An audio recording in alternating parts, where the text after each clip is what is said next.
Festival Rites of Harvard Commencement. I'm Diana Eck, and here with my colleague Dan Schrag. Hi, Dan. It's so good to see you again here. It's lovely to be with you here today. It's great. You know, we're looking out here over this incredible stage as the graduates are slowly filing in. The faculty and the president's procession will come in shortly. But you know, today is an incredible day. Really, it's a day about the future. You know? It is. It's celebrating the achievements of this past several years for all of these hardworking students, and yet you can't help but think about the incredible way that all of these young people will affect the world as they go out in the world from this point. Really true. An enormous day of hope at a time when students are really eager to graduate and get on with it. It is called commencement for a reason. It's the commencing of the next chapter of their lives. That's right, and it's very exciting. The potential of this group is just palpable as you look out at this crowd. Now, we have sort of the best seats in the house today, and those of you who are watching either on the Jumbotrons or at home or at one of the many, many stations where you can watch this, you will have really very close-up seats as to what's happening. So I'm glad you're with us from that standpoint. Just grab a cup of coffee and settle in for what will be an extraordinary morning of festivity. Now, as you look out over the Tercentennial Theater, you'll see the different blocks of graduates from all of the different schools. This is the one event where all of Harvard really comes together. Yeah. All of the different schools, the faculty, the students. It's really an extraordinary assemblage of this grand university. Well, as you can imagine, there are some 30,000 people here this morning.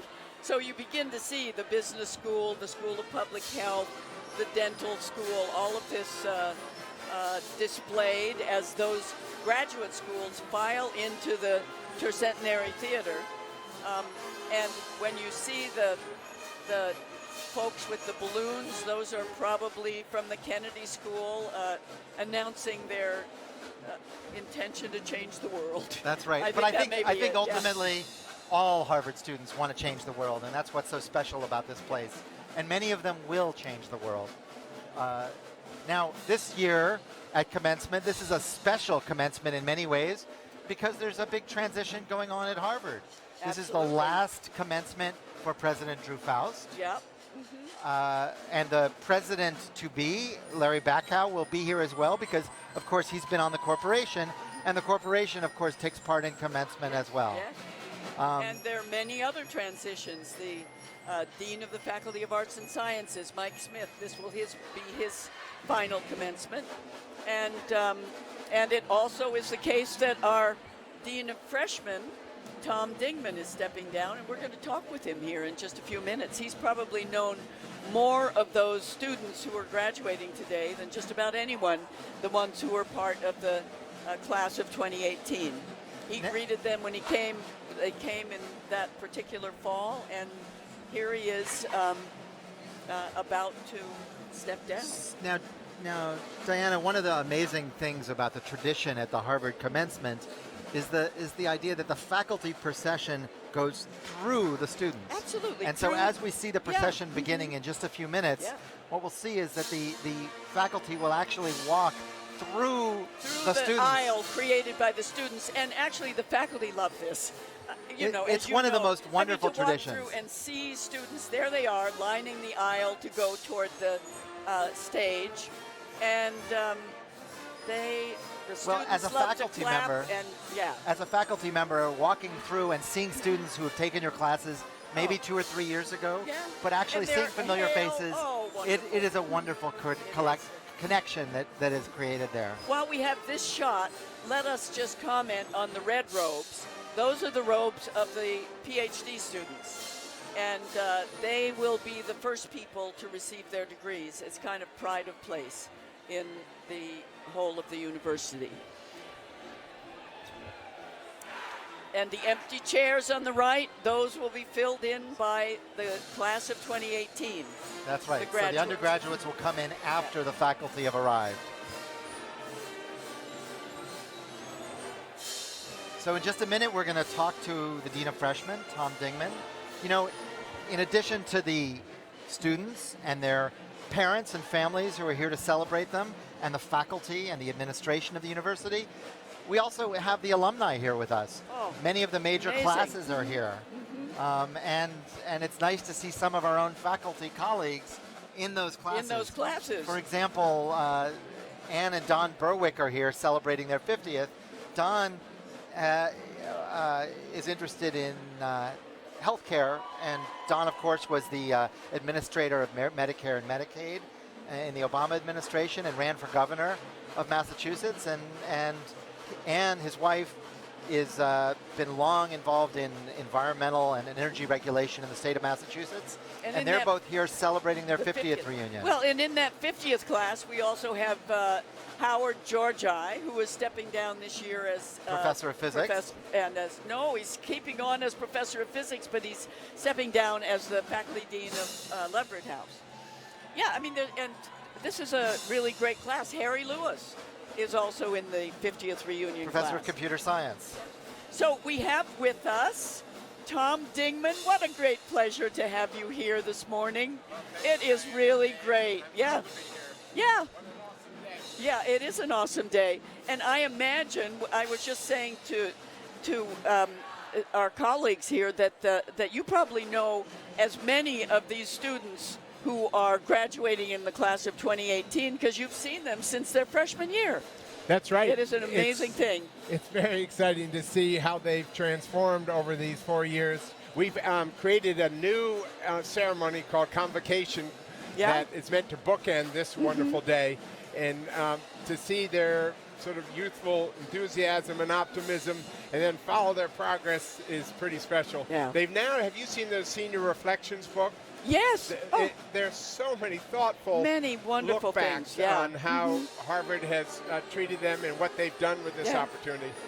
Well, it is, and I mean, among the things that you have kind of installed as a tradition here, and now is a tradition, to have freshmen gather in freshman convocation in the beginning of this 4-year journey. Well, one thing we've learned is that students love ritual.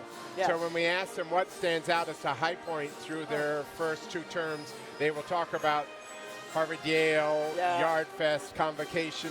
So we're trying to invent new traditions. But we're pretty good at that at Lowell House. We've got a lot of them. Yeah, you sure are. It's true. But you've been here a long time. I mean, you were here as a student. You were here as what we then called the senior tutor of Leverett House. That's right. You've seen a lot. What would you say is the biggest change? Well, I was just thinking this morning about my own commencement. The war was on in Vietnam, so we had many fewer choices, and I ended up going on to teach for a couple of years, which was sort of the family business and very satisfying, but I don't think we were anywhere near as sort of scheming and intentional about setting up the postgraduate lives that we were going to have. Yeah. There was a lot more serendipity. We're trying to get students to recognize that that's an important part of their planning or non-planning. Yeah. Is that a concern for a lot of the freshmen when you talk with them? Yeah, there's so many students who feel at the end of their spring term embarrassed that they don't have an internship. And yet they're going home to teach sailing, let's say, and be outdoors, which they love, with a sport or activity they love with young people. And somehow they feel sheepish because it doesn't feel like they're entering that first rung on the ladder. Yeah. We try to say, give it up and have fun. There's going to be a lot of time for that. And that you don't know what you're going to be doing in 4 years or certainly in 10. That's right. I mean, these are the kinds of changes that are unanticipated, as I imagine were for you. We both graduated that same year, 67. And that was a very different time. We were on the cusp, weren't we? Oh, boy. We had very little political activism. I don't know what Smith was like. I think we rallied around the sycamores being cut down on the Charles and Latin diplomas. But it was only in a year's time, of course, when things really heated up. That's that 50th reunion class now, the 68ers. That's an right. amazing and tumultuous That's time. Howard Georgi and Harry Lewis. Harry Lewis. That's right. Tom, wonderful. Have a great day thank today. you. It is so great Enjoy to commencement, and it's lovely to. Yeah. I hope you get to congratulate a lot of those freshmen you knew 4 years ago. Oh, I will. Good. Thank you. Enjoy. Have a wonderful thank you. day. That's terrific. You know, one of the things I look at, Diana, when I look out at the yard, is to think about all of the different stories. You know, among these thousands of graduates, each one has an individual story about how they got here, what they're doing here, and what they're planning to do. And you know, we get to know small fragments of them, but it's an extraordinary list. And again, you know, colleagues of ours have family members in this class. For example, Larry Summers, the former Harvard president and the Secretary of the Treasury in the Clinton administration, he has a daughter, Ruth, who's graduating from the Graduate School of Education. Ruth, it seems almost impossible when I remember these girls. Well, it's extraordinary because Ruth really is an example of what I think is best about Harvard. She wants to change the world in her way through education. She worked, before she came back to Harvard, she worked with kids one step from jail. And now her real passion is justice and opportunity for kids. And I think our Graduate School of Education, you know, something that they really treasure there and instill in their students a desire to change the world through their skills as educators. And it is true that among those who were honored as teachers at the Phi Beta Kappa literary exercises, given Phi Beta Kappa teaching prizes, came Set from the School of Education. Yeah. Really fabulous teacher. And I might add our own Lowellian Noam Elkes, who's the brilliant mathematician and composer. It is great to see our colleagues honored for their teaching It's as wonderful. well. You know, and throughout the schools there are these type of people. Jonathan Wolfsey is Steve Wolfsey's son. Steve is a professor in the School of Engineering and Applied Sciences and in Earth and Planetary Sciences, and his son Jonathan is getting an MBA today and is trying to go out and change the world in the energy sector. Eric Lander, who's our colleague at runs the Broad Institute, famous geneticist, his son Daniel Lander is graduating from the Kennedy School. Everyone has got some tie to these wonderful students, whether as students or whether as family members. That's exactly right. We have another student who is coming to give us a little bit of a perspective on where she's going. This is Mafaz Al-Suwaiden, who is graduating from Harvard Divinity School. Thank you so much. Mafaz, how You must be wonderful really to see delighted. you this morning. Thank you. So tell us who's here from your family today and where you've come from. Well, I grew up in Kuwait, and I have my brother here, my sister-in-law, and my 6-year-old niece, Yasmin. Oh, wow. Yes. So you do have a little bit of family. Are there any of Yes. them who can watch from a distance today? I'm there somewhere. Out there They're somewhere. That's out great. there in that That's crowd. great. Yes. So you came to Harvard Divinity School from Kuwait? Yes. I had pursued a degree just before that, but yes, I came from That's Kuwait. great. Yeah. And so what does your life look like as you head out from HDS? Well, I'll still be at Harvard. I'll Yeah. be pursuing a PhD here at the Graduate School of Arts and Sciences in religion as well. That's terrific. Yes. That's yeah, wonderful. So thank you'll get you. to see Diana again. All the We get time. a little bit all the time, Lucky although me. in Islamic studies, which I think Yes. is really significant these days. Yes, it is. And increasingly, there are quite a few Muslim students at Harvard Divinity School. Yes, there are. We have a really great community, and even the non-Muslim students, the non-Muslim faculty they feel like family. We're a really tight-knit community, so it's really great. That's wonderful. Yes. And so, what's up for the summer? This summer I am taking off. I know that the PhD is going to be, a long road, Yeah. so I'm going to take this time to really relax and spend time with family. That is just wonderful. Yes. Well, we wish you all the luck Thank in you the so world, and much. thank you for joining us for a few minutes. this Enjoy the morning. day Thank you so Oh, much. and the it will be pageantry. It's great. really great fun. Great. Thank you Yeah. so much. Thank you for having me. Wonderful to have you, Mafaz. Congratulations. Good. Well, Congratulations. Thank you. Thank And you. pass that on to your classmates as I well. will. I That's will. wonderful. Thank you so Good. much. Look at this day. Now, these empty chairs you're seeing on the stage, which is near us, they will eventually be occupied by deans, by honorary degree recipients, by members of the corporation.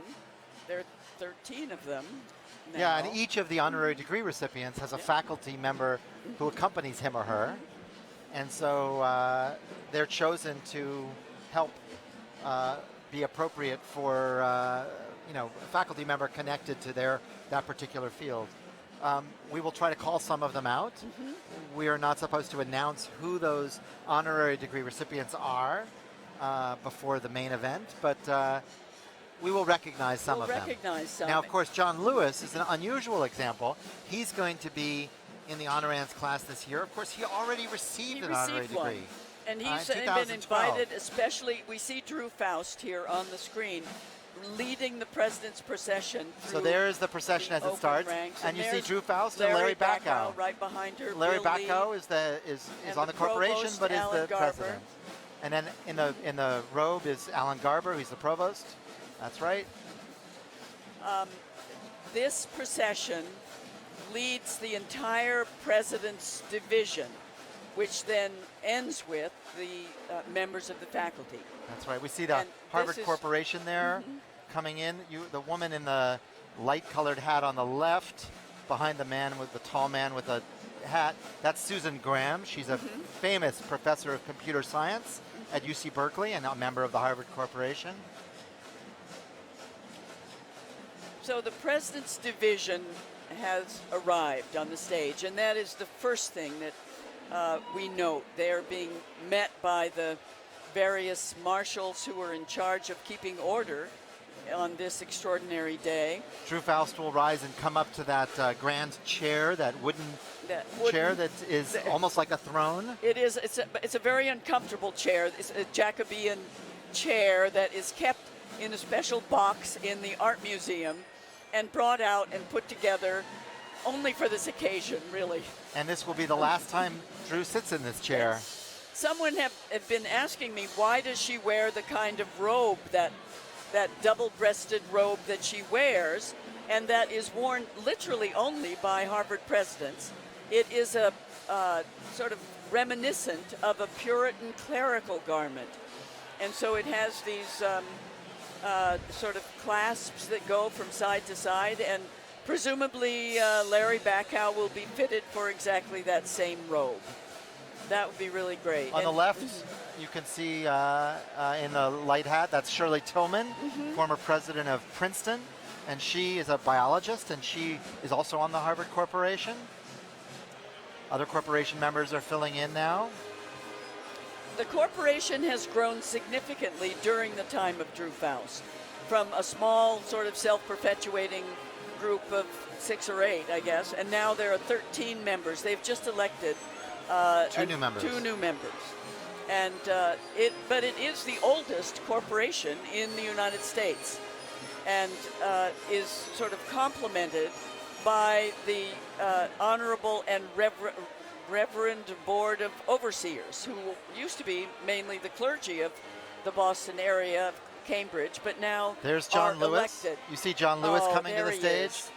John Lewis, everyone civil rights knows leader, John Lewis will be speaking this congressman, afternoon. and he'll be speaking in the afternoon. There is a real sense in which John Lewis was kind of a mentor of Drew Faust. I mean, she mentions him several times in her. And he comes back here. He's been back here for many events that she's run, as Harvard has confronted its history and involvement in slavery. Yes, he was there when they put the plaque on Wadsworth House. That's exactly saying right. there had been slaves living in this Harvard residence, and that is a kind of commemoration or acknowledgement, really, of that piece of Harvard's history. There he is, John Lewis, an amazing 30 years in the legislature from Georgia, and one who led as the head of SNCC, Student Nonviolent Coordinating Committee, that march across the Edmund Pettus Bridge in Selma, and in response to which Drew literally joined the march that next week or that next time they marched. You can And see there this was Harvey her Feinberg first. sitting down. Harvey Feinberg is getting an honorary degree this year, and Harvey was the former provost and also dean of the School of Public Health. Yes, and then National Institutes of Health, I think. National Institute of Medicine. And medicine. He and his wife were both members of Lowell House when they were here. It's just a great joy to see them again, really. we have with us a student, an actual graduating student this year, Jorian Wilson. Yes, ma'am. Jorian, it is so great to see you here this morning. It's a blessing to Wonderful. be here. Wonderful. Congratulations. Thank you very much. Dan sir. Schrag, Jorian Wilson. Yes, ma'am. Jorian has been in Lowell House, but I didn't know him all that well to begin with, Yes, because you took some time off. And would you tell us a little bit about coming from Odessa, Texas, and then arriving at Harvard? The best way I like to describe, the cultural divide between Odessa and Harvard is football is to Odessa what academics is to Harvard. And so coming to these two different cultures, it was kind of tough to balance my previous life in Odessa and then becoming acclimated here at Harvard. But so it took me, I would say, in my entire freshman year to become acclimated to this environment. Only 1 year. That's actually pretty good. Well, but you kind of decided you had to choose between football and Harvard, did you? Yes, ma'am. So I played football my freshman year at Harvard, and then after the freshman year, I decided that it'd be better for me to focus on my academics. I had no desire to play professional football or anything like that, and I thought I'd take care of my body the little bit, life I had left in it. So. Good for you. Yes, sir. So tell us about what you've been studying here. So You're I'm in studying engineering and mechanical applied engineering. sciences, right? Yes, sir. So I've studied mechanical engineering, and it's been a great track. The engineering school is relatively young, so it's about 10 years old. We celebrated the 10-year anniversary this year. So it's still developing, but I enjoy my experiences here. Well, the what's School of next for Engineering and Applied you? Science is a great place, Yeah. and it's Yes, wonderful sir. to see Indeed. students like you coming out in such great way. Yes, sir. I'm also in the School of Engineering and Applied Okay, Sciences. awesome. Yes, sir. So what's next for you? Next, I'm moving to Houston, Texas. Going to be working for Chevron there. Oh, great. So excited to be back close to the family, Yeah. and it'll be exciting. And you're also married. Yes, sir. Yes, ma'am. I am married. We'll be celebrating 2 years, July 23rd. Wow. Wonderful. Congratulations. That's Congratulations on many fronts. And who's here from your family these Uh, days? We have 23 guests here, family and friends, all from Odessa, Texas, except 2. wonderful. So Wow. how did you get 23 people squeezed into this yard? I think Wow. I think it's just a testament to say how much they value me. That's and, wonderful. the love that they share for That's me. And so fantastic. it's awesome to It's have really them here to wonderful. celebrate with me. It's something we don't talk about enough, which is when we celebrate people like you, behind each of our graduates is a team of people, Right, family, definitely. friends who all helped you get here. Definitely. It definitely and it's takes a wonderful to honor village. them as well. Yes, sir. Indeed. If you want to hear more about Jorian Wilson's story, go to the Lowell House website, Lowell Speeches 2018, and you can hear his wonderful 5-minute speech on his personal and academic journey. great. Yes, It was ma'am. wonderful. Yes, ma'am. And so what, did you go to Black Commencement? Yes, ma'am, I And did. what happened there? I So, was not able to go. Black Commencement, we had a couple undergraduate students who gave speeches, and then we had, the main address of the evening. And so after all of that, it was your typical graduation ceremony. And then at the end, they called our names and draped us with a stole. And just that's where you celebrating. got this. Yes, Yeah, ma'am. wonderful. Just celebrating our involvement in the African American community here at Harvard. It's nice to see that community grow and prosper and ultimately integrate with all of Harvard. Yes, sir, definitely. I think definitely. when this was conceived, maybe the rest of commencement was not necessarily the most welcoming place. Right. Yeah. So, And I hope that's changed a little bit. yes, definitely. It is definitely changing. Still work to do. Yeah, definitely. Yeah. There's a lot of work to do, but it's definitely changed and it's evolving. And you're beginning to see more and more involvement from the African American community and more inclusive things for everybody on campus, which is That's great. which is one of the wonderful things about Harvard. Yeah. They take care of all their students. Yeah, it's true. Yes, ma'am. Wonderful. Jorian, the best of luck to you. It's been I a look pleasure. forward to the rest Congratulations. of the day. Have a great day. Congratulations. And most of all, please send our congratulations to your 23 family members. I That will. was We'll really do wonderful. that. That's wonderful. Thank Have you. a great day. Good. Enjoy. Thank you. Wow. Wow.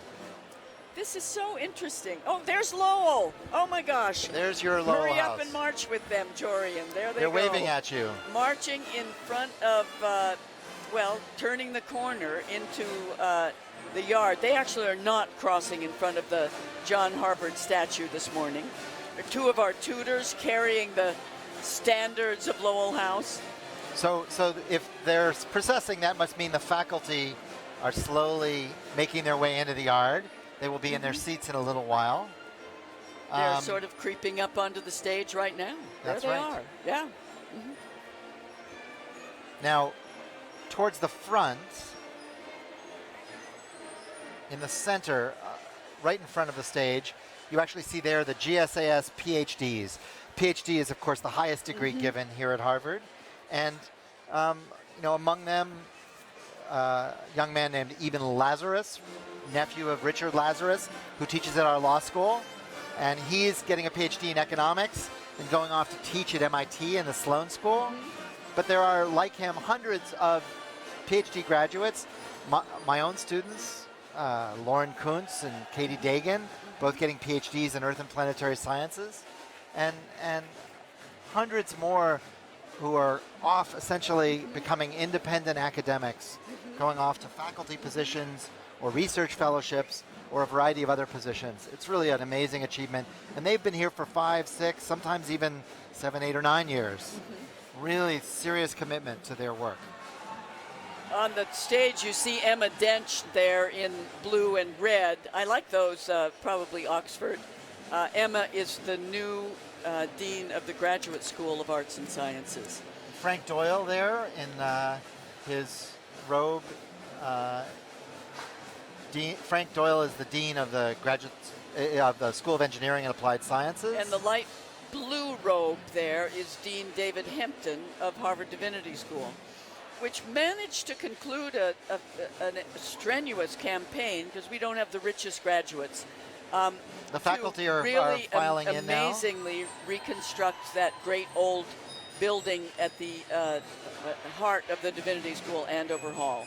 So there's a lot of pride. In the gray there, you see Nitin Noria reaching out.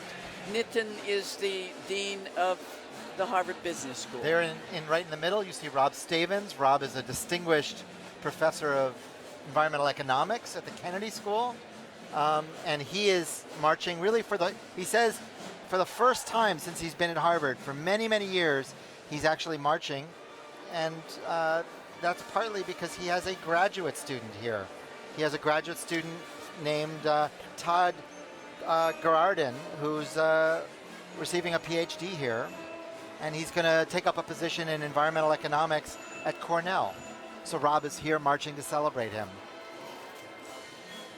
On the lower left, you see Mike Smith there. Mike is the outgoing Dean of the Faculty of Arts and Sciences. This will be his last commencement as Dean. But of course, he is staying at Harvard, going back to his position in computer science in the School of Engineering and Applied Sciences. This whole place where we are today is really what used to be called the New Yard. Well, it's not so new anymore, but framed by University Hall, that Bullfinch gray building that our students are passing now, and Seaver Hall on our left. There are some of our Lowell graduates waving their flags quite strenuously. I love them. I've got to say, among really these great. undergraduates are just the most extraordinary people. Yes. The people, people we don't have time to interview here. No, we really don't. There are so many. But they're extraordinary. I was talking to Mike Van Royen this morning. Mike is the head of the emergency department at the Brigham and a professor in the School of Public Health, and he runs something called the Harvard Humanitarian Initiative. Oh, that's great. Which is the group that trains people to go out and actually do emergency relief work all over the world. And it's an extraordinary group at Harvard, and there are two students, one Adriana Corte Nahabedian, and then Leanne Al-Kassab. Leanne was a Syrian student who worked as a Harvard Humanitarian Initiative intern, and she founded the Syrian Humanitarian League at Harvard. And she's going to start Harvard Medical School this summer. And then Adriana graduated in the Gov department, and she did a global health concentration, and is going to begin a master's degree at the London School of Economics. Again, two students who really are continuing their studies to try to change the world. The faculty are slowly filing in here. The black with the orange stripes, that is Princeton. And we have a few blue robes which come from Yale, and a lot of crimson on the Harvard faculty. And among the things that are really significant today are the fact that this is really the oldest secular ritual in the United States.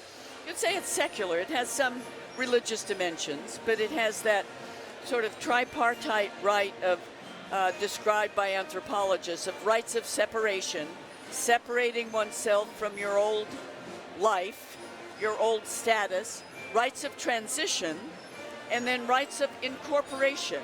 And you see all of those today. There's a lot of separation as these students left their college houses for the last time as undergraduates and will return as graduates of Harvard College. And that transitional moment takes place when the president pronounces through what Rorty called a speech act the fact that they are now admitted to the company of educated men and women. That is bestowed by the president. And they didn't ever get diplomas really until the mid-19th century. And even then they had to pay for them. But these days the diplomas are awarded in the separate schools or in the houses that students belong to. But the actual moment of the conferring of the degree is done by the president, and her speech from that We see the faculty chair. slowly coming in. There's Stuart Schieber, a professor of computer science. Also a longtime Lowellian and a very dedicated member of our senior common room. This is really an amazing group of people. They love sort of talking with one another as they mill Jim around Waldo the is there on the lower stage. left. Jim is another computer science. He's professor of practice. Is he the and one a very with the beard? distinguished. No, he's Oh, walking on just now. Walking on. And Margot Seltzer is coming on with her blue and gold robe from UC Berkeley. Margot Seltzer is a professor of computer science, and unfortunately this is her last year at Harvard. She's decided to move to the University of British Columbia in Vancouver. We'll miss her, but she's been a very special part of our computer science There's a program very for nice many years. portrait of her in the Crimson for today. I just skimmed through it, but there are portraits in both the Gazette and the Crimson of graduates from across the schools. Some of them people that I've known. Really, one of them, for example, profiled in the Crimson in the Gazette is Benjamin Grimm, a marvelous student whom I've seen since his freshman year, who even by that time had learned Swedish and studied Islamic studies and wrote a remarkable Hoops Prize winning thesis done after 2 years of field work on the Muslim communities of so-called secular Sweden. And this is one of those that President Faust called out in her baccalaureate address yesterday when she talked about the amazing achievements of this class. They are amazing. They're a little bit like the achievements of many classes, but each and every one, such a background, such a story, and such a hope for what comes next. Here the faculty are slowly taking their places. We see Margot Gill there.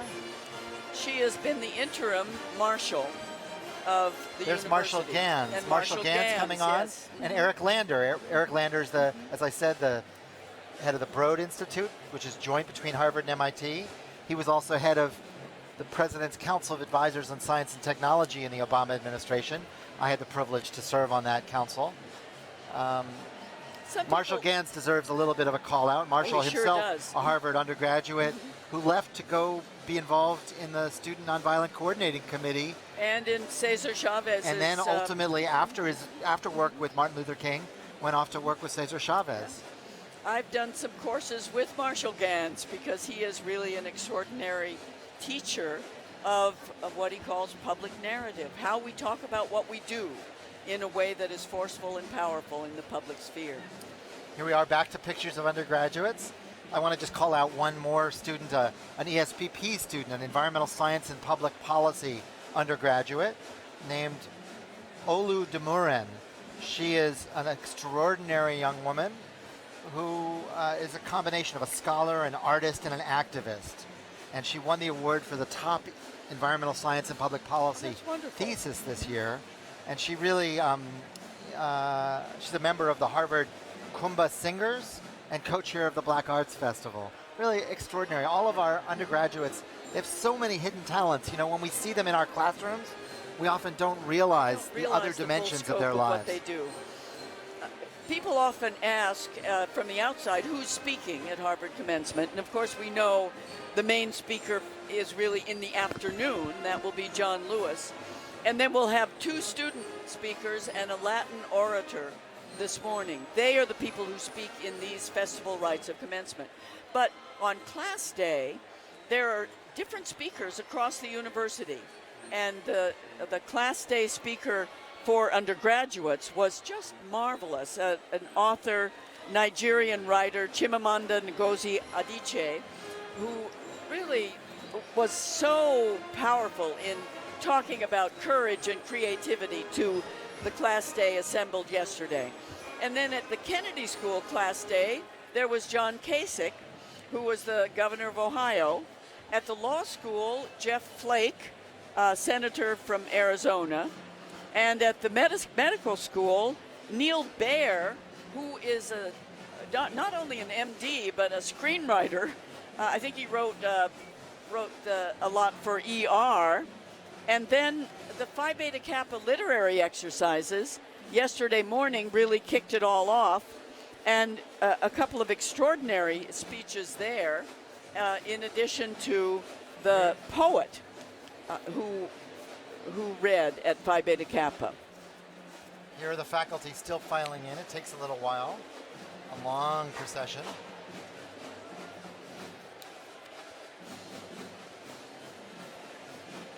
But we can see the end of the faculty procession coming soon, and then that block of chairs reserved for the undergraduates will slowly fill up. And it will take some time. I mean, the coordination of this event is a massive job, and is now this year, for only the second year, under the direction of Stephen Magro, who is in the Wadsworth House, one of the oldest buildings in the university, and is running this amazing commencement. There we see Drew Faust talking to Larry Bacow. He's sort of playing a somewhat larger role this year than normal, as not just a member of the corporation, but as the president-elect. Yes. He is familiar, in a way, with these festival rites because he has been here. And you see Larry Summers there as well. So Larry Summers. 3 former presidents. Peter Bowl is standing right next to him. Peter is, of course, a professor of East Asian Studies at Chinese history, and also a member of the vice provost for education. So where do you go from here after these morning rites conclude? So after the morning rites, I will join the honorary degree recipients and members of some of the alumni for lunch in Widener. Oh, Widener, a good place for that. And then I have to lunch, go back this afternoon because in 4 o'clock, the School of Engineering and Applied Sciences has a hooding ceremony for all of the PhD students.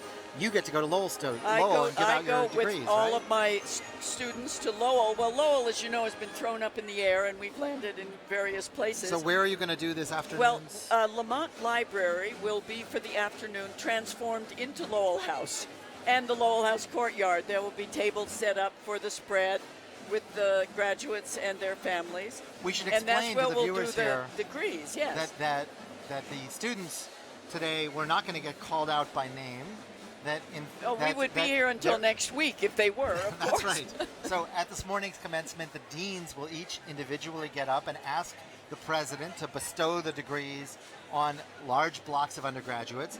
When the undergraduates, large blocks of graduates in whatever degree they're getting, when the undergraduates come up, the president does ask the summa cum laude graduates, the undergraduates, the students who have the highest honors to actually draw near.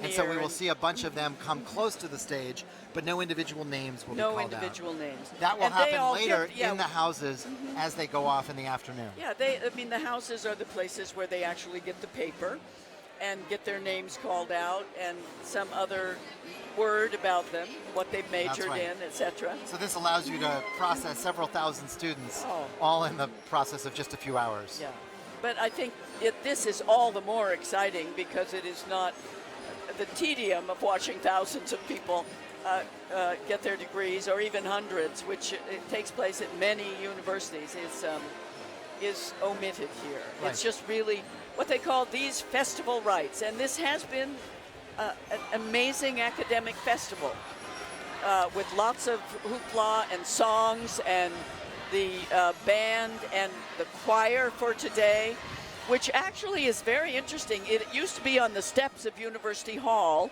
and now is on this hillside almost across from us on the other side of the stage. So people can actually see the choir. And it is conducted by Ed Jones and is filled with choir members and graduates who have come back to sing. So we see the houses now slowly coming in. Winthrop is taking their seats. I should say there are a few very short speeches at today's commencement. There are 2 undergraduates and 1 graduate student. There's a Latin address this year given by Phoebe Lacken, and she will give an address. Of course, the crowd will have the translation, and so yes, they will so understand her. They can laugh at the appropriate There will also places. be a senior English address this year given by Christopher Ebunede Egi. I hope I pronounced that right. And then also a graduate English address this year given by Pete Davis from the Harvard Law School. And I might say that there is a stiff competition to give these addresses. There's a committee now headed by Richard Tarrant of the Classics Department, and a committee of faculty and others who have them write an address out and try it out, and gradually they select 3 students whom they feel will give not only a wonderful but a powerful address in front of 32,000 people. Memorize. I mean, this could be a bit of a terrifying thing for some students. That's but right. They always manage to do it with aplomb. It is really spectacular. And among the other undergraduates, there are many other awards and prizes that we don't recognize here. Of course, there's the Hoops Prize, which is Yes. given to dozens of undergraduates for extraordinary achievement on their senior theses or on other writing. But among them, there's also the Jonathan Fay Prize, which is awarded to just 3 students each year for the best senior theses in all of Harvard. And this year, one of them is actually from Earth and Planetary Sciences. That's wonderful. She's an extraordinary Congratulations. undergraduate named Hannah Byrne, and she's very interesting. She actually came to Harvard from Zimbabwe. That's She's great. from a white family in Zimbabwe, and that's actually, if you know the history of Zimbabwe, right now a very difficult thing. Her family is not well off, and she's managed to struggle with a variety of serious health difficulties when she first got here, and yet here she is managing not only to graduate, but to do extraordinary work and win one of the Fay Prizes. That is great. There also is a prize given for the student with the highest GPA, grade average, and that usually is awarded at the final faculty meeting of the Faculty of Arts and Sciences. This year, there were 16 students who had a perfect 4.0 GPA. A really astonishing, perhaps, testament to either to grade inflation or to student inflation. Yeah, I I'm think not it's sure probably which a little bit of both. A little bit of both. But usually there was just 1 or 2 in that category. But this is a time when we really take stock of our own role in the faculty and of how important and what a privilege it is to be here. Now, I've loved my time in the faculty and teaching both in South Asian studies and in religion, but I also have really found the role of being faculty dean of Lowell House one of the happiest in my long career here. Well, you really do get to nurture students from their You sophomore see year them- all the way through their and senior year. you see them in so many different respects. And of course, the house system is really the place where inevitably people encounter one another from across the spectrum of ethnicity and socioeconomic background, race, culture, and religion. So that is tomorrow. That is today, really. Now, Diana, you've announced that you and your partner are going to step down. We are. As faculty Dorothy deans. and I have announced that we're going to see the house through this 2-year transition, which we've been Lowell working House, on of course, for a long is time. going through a renovation like each of the houses Complete will. renovation, top to bottom. and we've been involved with the architects over the last couple of years. It has been both an illuminating and exhausting process. I've got to tell you, in Yeah. the mid-'80s, my sister was a student in Lowell House. Really? Debbie Yeah. Schrag. She now is a professor at wonderful. the Dana-Farber Fab. and Yeah. at Harvard Medical School. But when she was in Lowell House, I used to come up and stay with her. Yeah. And I can tell you, Lowell House needed a It renovation. needed a 30 renovation years ago. then. That's right. Well, now it has a renovation, but we have decided that we will see the students and the faculty in the senior common room through this period of diaspora, as we call it, and then the new faculty deans will take the class into the house. I think that makes perfect sense. You know, they will need to sort of own and take charge of this community, It's and very they can't just do it important because overnight. So Harvard can be Yeah. such a big place. You look at it today, and it's Yeah. spectacular, but it's also overwhelming. yeah, And it is. and the houses take this huge community and break it into break smaller it chunks. into small groups. We have about 450 students, a very active senior common room of faculty and staff and graduates and others. And it is a multi-generational and wonderful community. But, you know, it is, it's that place where Harvard comes together for many undergraduates. They love their big class as well, and they get that in their freshman year. But now, starting their sophomore year, they have a smaller community to identify with. Look at them all. They're finally filling up those seats. And to the band playing 10,000 Men of Harvard, which they have heard for many, many years. I want to say one small thing, which is on yesterday, I discussed with the 70th reunion class who graduated in 1948. And if you can imagine, I asked our own graduates, imagine what you will be like 70 years from now.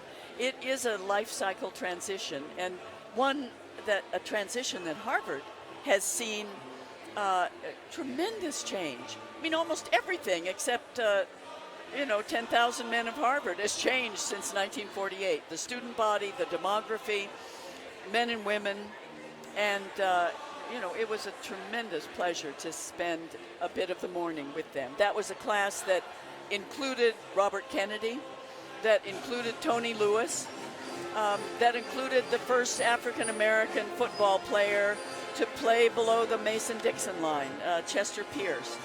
And, it was just great to sit with them.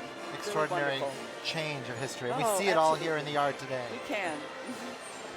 Some of the best seats here are actually all the way in the back on the steps of Widener Library, where Yes. they get a much better view. And a day like today, they will not be broiling, but they could be on other days that are There's Henry Louis much Gates hotter. walking along. That's Skip Gates, Yes. who is accompanying John Lewis.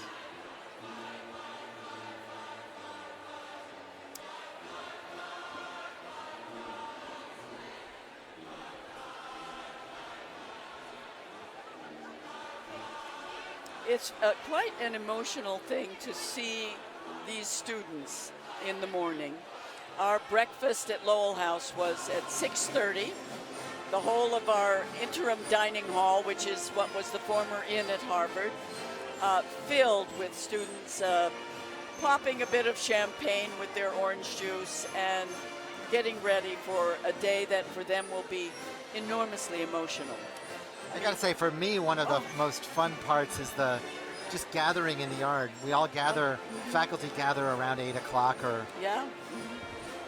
8:15 for the procession that starts at 9. And of course, I had to run off to come here to start the broadcast with you. But the faculty from all over the university gathering there in front of Mass Hall, Yeah. talking to each other. It's a wonderful time It is. for the whole university. And the caller, so to speak, who tries to keep order there is this year Don Feaster, who was formerly the master in those days of Kirkland House, and knows quite a lot about Harvard over the years. He's had many positions and interim positions, but the thing I love most about Feaster is that he knows the names of every single tree in Harvard Yard. Well, he was, He of is- course, the director of the herbaria I for a know. long time. So Yes, these are trees that have specific names and characteristics and are beloved in only the way that we used to call it botany. I don't know if it's still called that. But I think you probably recall the commencement a few years ago after Don Feaster had come in as the interim dean of the college just for 1 year. But he created such an incredible rapport with the undergraduates that when his name called out, he really had the undergraduates shouted out in praise of him like I've never seen before. Well, now, of course, we have a lot of transition in the various deanships, and we'll kind of make some notes of that as we go along. I mean, Dean Ryan of the School of Education is leaving to be president of the University of Virginia, for example, which is quite a distinguished position. A graduate, he was a graduate the of deans, UVA himself. as some of our listeners may understand, the deans at Harvard are absolutely essential to the management of Harvard. Yeah. They really control all of the activities within the school and play a very important role in creating the environment for our students and for our faculty. We're deans. I'm a dean now also because... You're a house dean. Well, now they call us faculty deans of the houses. I think we joined rather a cacophonous brood of deans at that point. Not sure it was the right move, but it was an important move at the time, I think. It is true that deans and associate deans and whatnot have helped to manage this mob that is Harvard and that includes so many schools. And yet at the same time, all of the structure of the administration, what's also wonderful about Harvard is the extraordinary freedom that we have. The faculty and even the students. You know, I often tell students, you know, if something doesn't look possible, ask someone else. Just try it, absolutely. And usually there's a way around. Not that there aren't rules that are important, but that the kind of academic freedom that students and faculty enjoy here is really special. And the role of the deans is really to foster that creativity and that freedom and that dialogue that is the back and forth that is the essential part of this university. And I think it's that continuing conversation that is really the essence of what we do here at Harvard. It is true, too, that the energy involved in that conversation, as Dean Khurana is often quoted as saying, that dialogue is not just the sort of exchange of positions. It's not debate. It really involves a kind of mutual listening and discussion, which is what we need more than anything as we develop a broader understanding of who the we is in both the United States and at Harvard. We are a very different and more diverse people than we have been in the past, and appropriating that is really, really significant. One of the things that we'll see today is that the person who will open the ceremonies with an invocation is Khalid Abdur Rashid, who is the new imam, you might say. He is the Muslim chaplain of Harvard, appointed by Drew Faust, and that happened just a year ago, really. You see Jonathan Walton there, who is the only other appointee of the president's office. We saw Doug Elmendorf there very briefly. Doug is the relatively new dean of the Harvard Kennedy School. Doug, before that, was the head of the Congressional Budget Office, which is a very important position in Washington. And Doug oversees the Kennedy School in a difficult time where we live in such a partisan world. And yet the Kennedy School really strives to rise above that and ask, how can public service better our society, independent of the view of one political party or another? Okay, the undergraduates are mostly filed in, and we are, I think, about to start with our ceremony. The procession this morning has been led by and included the Sheriff of Middlesex County, who will call the meeting to order. That will elicit quite an uproar from everyone that the meeting will be in order. We see Liz Cohen there very briefly. And she's, of course, stepping down as the Dean of Radcliffe. Institute for Advanced Study. And Radcliffe Day is tomorrow, and they have quite a distinguished speaker coming to address Radcliffe Day, and that is Hillary Clinton, who has also been speaking at the graduation of her own alma mater, Wellesley. Now, okay, I think we're about to start the ceremony now, so we'll quiet down and listen as the Sheriff of Middlesex County begins our event. Provost Alan Garber will be pretty much in charge of the flow of events this morning.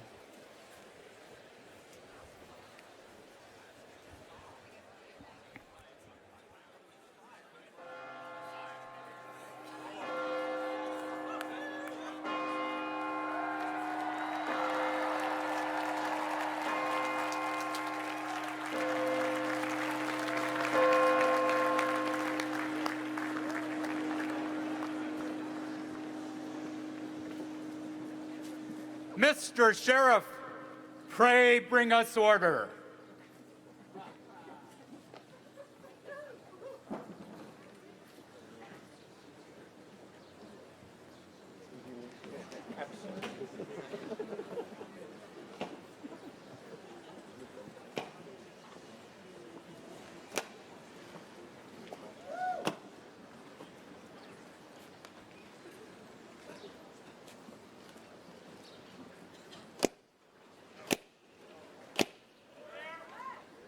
As the High Sheriff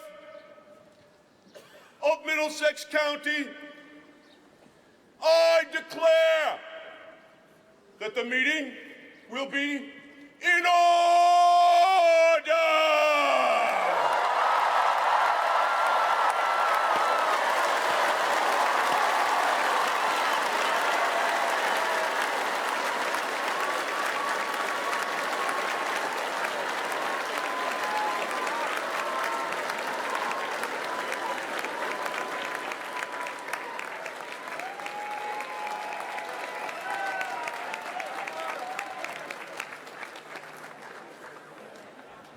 Please rise for the national anthem and remain standing for the chaplain of the day, who will open the exercises with prayer.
Let us pray. In the name of our Lord, the Lord of mercy, the giver of mercy, O Lord, all praise belongs to you and all thanks is due to you. We are humbled and honored to be gathered here today under your blessed gaze, enveloped in your compassionate love, and well pleased with what you have destined for us. We seek your help in upholding the covenant and trust you have placed on us. Our Lord, we seek only your countenance in what we beseech of you today. Grant these graduates, through what they have learned, blessed purpose to do what is meaningful in life and what is meaningful to your way. Grant them hearts that know you, eyes that perceive peace and solutions, ears that hear the call to service, tongues that speak truth to power, limbs that work productively, minds that are free from the absence of enlightenment, and souls that are revived through the remembrance of the divine in us all. Our Lord, make the work of these graduates that of vocations and callings, not of laboring in the servitude only of legal tender, for we know that we are indebted to answering the higher calls left by those that came before us, who gave their life, liberty, and happiness, so that we may build on their foundations to enhance this place. Help these graduates to shoulder the burden of standing on the shoulders of giants. Fill us with the might to tread new paths. Make us producers of justice, consumers of equality, architects of character, pursuers of curiosity. Let us love the stranger and estrange those who reject love. Fill us with joy, guidance, hope, sincerity, inner beauty, compassion, and light. Bless us all now and tomorrow forever. Amen.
Latin.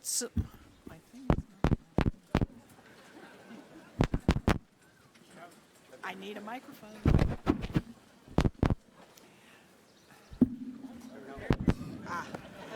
Thank you.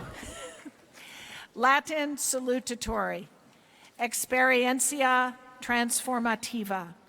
Candidate for the degree of Bachelor of Arts, Phoebe Madeline Lakin.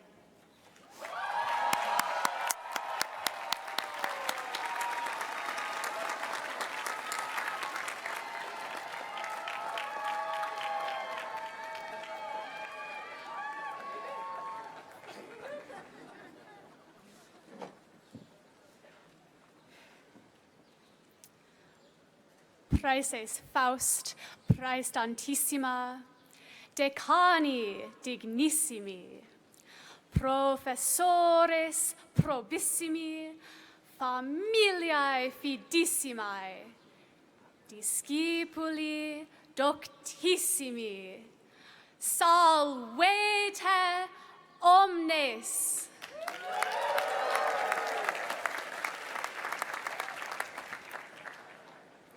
Magno mihi honori est, apud vos, ter centenario in teatro, haec verba facere, ut promotionem resque gestas, cohortis anni bismillesimi decimi octavi, universitatis Harvardianae, concelebramus.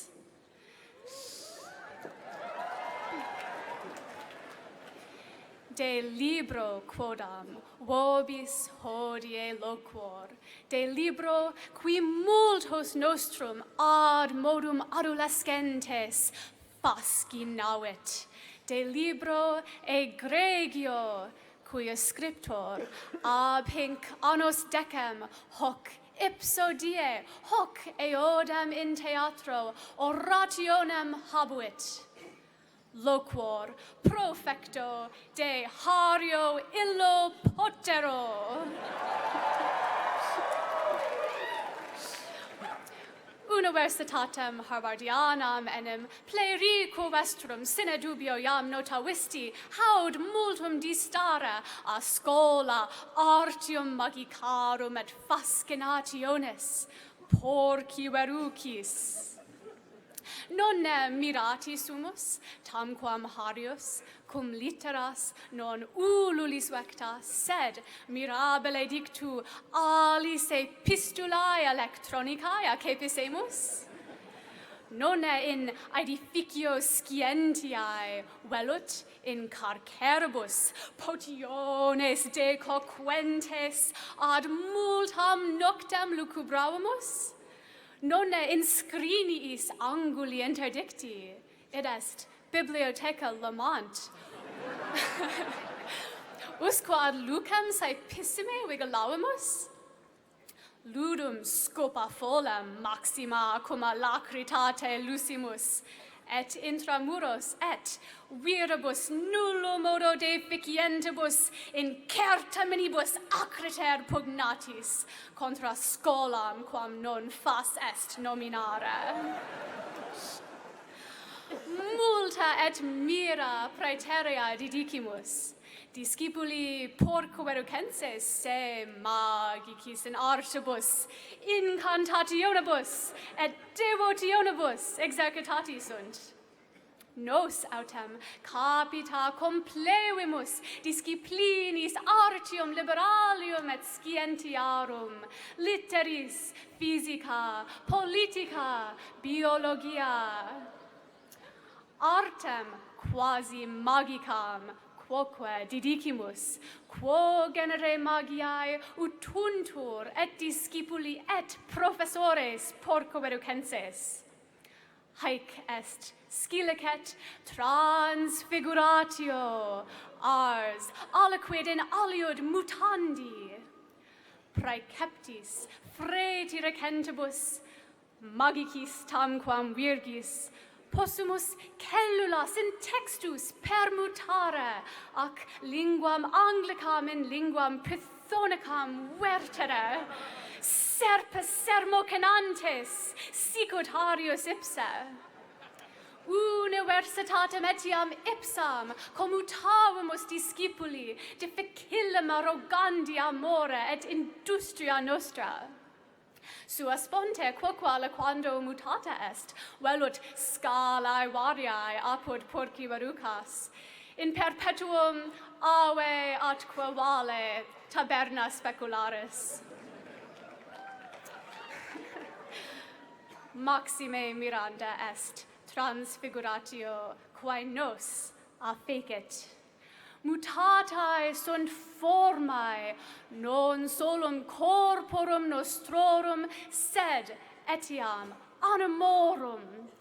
Aquilones nos corrobora verunt. Propter vitam scholasticam mores a pristino statu iam differunt. Tantum modo tempora mutatoribus usi somnum quo caruimus recipere possimus. Verbis tandem non virgis sententias nostras commutaverunt dialogi cum professoribus et sermones cum collegiis. Compertum habent Harius Ronaldus Hermioneque fieri nos posse doctiores tamen aula magna, id est Annenberg, cum amicis colloquendo, quam in studiis versando, ut praedictum est oraculo decanum curana dico, apud hanc universitatem studere revera est experientia transformativa.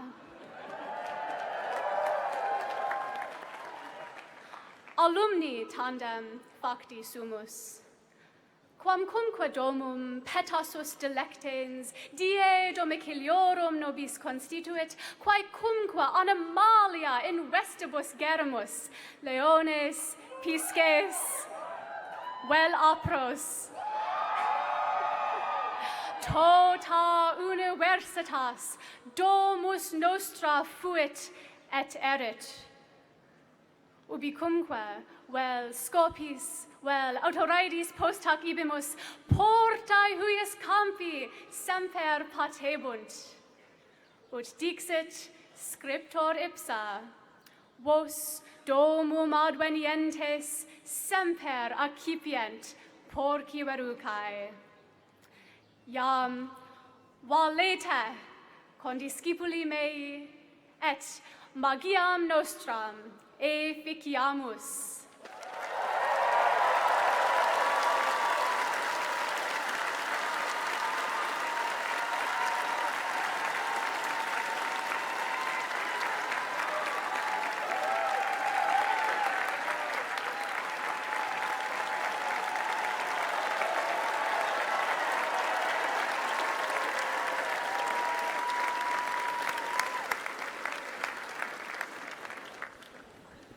Senior English Address, Tree of Dreams. Candidate for the degree of Bachelor of Arts, Christopher Ebunede Egi.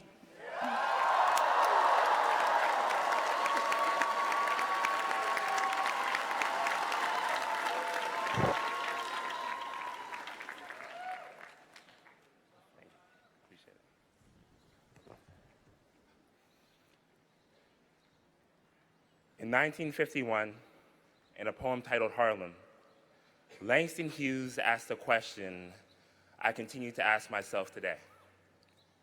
What happens to a dream deferred? Does it dry up like a raisin in the sun? When my mother was a little girl growing up in the Nigerian village of Ososo, her and her 4 siblings would get super excited whenever one of them would accomplish something noteworthy. Why? Well, it meant that her dad would do the tree thing. That's when a smile would stretch across his face as he climbed a tall tree, branch by branch, all the way to the very top.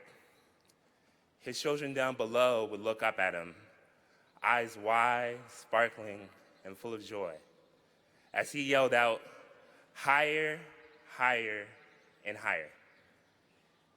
Though proud, he was also never satisfied. He had a dream that his children and his children's children would strive for even greater things. A big part of that dream was the pursuit of an education. You see, while in some families, bedtime stories are of dragons, princesses, and castles, in Nigerian families, our stories consist of law school, med school, and Harvard. And I'm only kind of joking. After all, educational opportunity is what drove my parents to trek across the Atlantic from Nigeria to Toronto, Canada before I was born. And so throughout my high school education, I, like many of you, strove for excellence, with hours of study, meetings, and practice, all to fulfill the goal of one day attending Harvard. And on December 13th, 2013, that dream came true. I, along with 2,000 other high school seniors, was fortunate enough to receive an acceptance letter from Harvard University. And my first thought after reading that letter was of my grandfather in that tree. And I knew it was time to aim higher, but I wasn't quite sure yet where to aim. 8 months later, I was preparing for my freshman year at Harvard. Little did I know, events happening over 700 miles southwest of my home in Toronto, Canada, would transform my dream and my life forever. These events would shatter the sheltered comfort of the life my parents had created for me. Because on August 9th, 2014, just over a week before I would arrive at Harvard for the first time, Michael Brown was shot and killed by the police in his hometown of Ferguson, Missouri. Through his death, I saw what happens to those whose dreams are deferred and ultimately denied. They are left to dry up, abandoned, like his dead, murdered body, which lay on the streets of Ferguson under the hot Missouri sun for 8 hours. 8 hours. Just like me, Michael was black. Just like me, Michael was 18. Just like me, Michael was about to go to college. Unlike me, however, he would never get the chance to see that dream realized. And it was at that moment, it hit me. After years of believing that my grandfather's dream meant educational attainment, the accumulation of accolades, or even acceptance to Harvard, Michael Brown's death woke me up. It made me realize the dream was about much more than how high we could climb in that tree as individuals. It was about how we can encourage and enable those like Michael Brown, whose dreams are deferred and denied, to climb with us.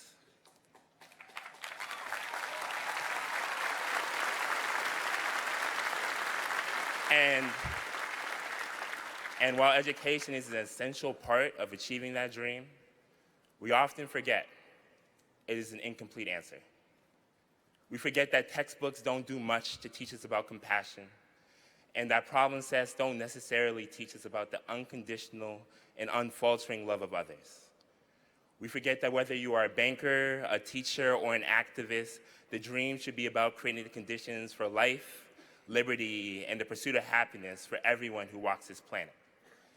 And so while we strive to achieve our dreams with the privileges that this Harvard education affords us, we can't forget just how many dreams have been deferred, denied, and left to dry like a raisin in the sun. You see, I never met my grandfather except through History of Dreams. But today I stand before you as the proud grandson of a Nigerian carpenter, the child of 2 Nigerian immigrants, and a graduate of one of the greatest institutions in the world.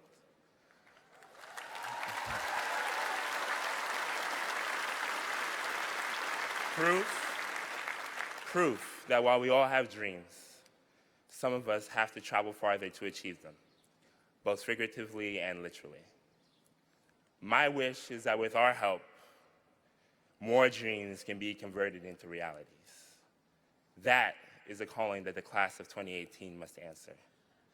A dual mandate to do well and to do good. To wake up, look around, and help those whose climb is stifled by the burdens of oppression. Your future, my future, and the future of our society depends on us creating, supporting, and investing in the dreams that the next generation can live up to and build upon. It depends on us looking one another in the eye and telling one another to continue to strive for more, to keep growing, and to never, ever stop climbing. Because the next generation is watching, looking up at us, eyes wide, sparkling, and full of joy, as we yell out, higher, higher, and higher.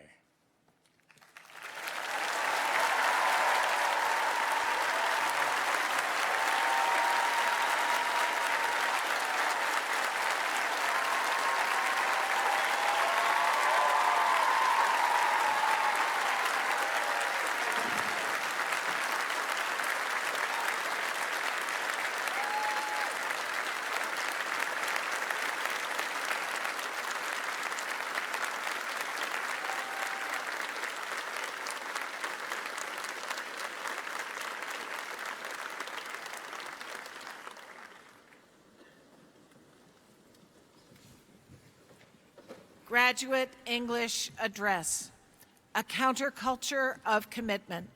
Candidate for the degree of Juris Doctor, Pete Davis.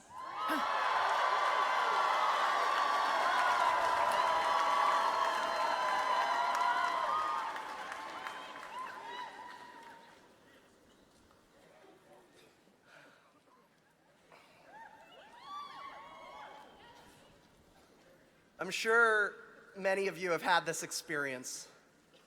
It's late at night and you start browsing Netflix looking for something to watch. You scroll through different titles, you even read a few reviews, but you just can't commit to watching any given movie.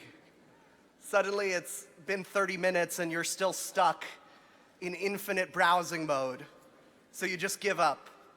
You're too tired to watch anything now, so you cut your losses and fall asleep. I've come to believe that this is the defining characteristic of our generation. Let's call it keeping our options open. There's this philosopher, Zygmunt Bauman. He calls it liquid modernity.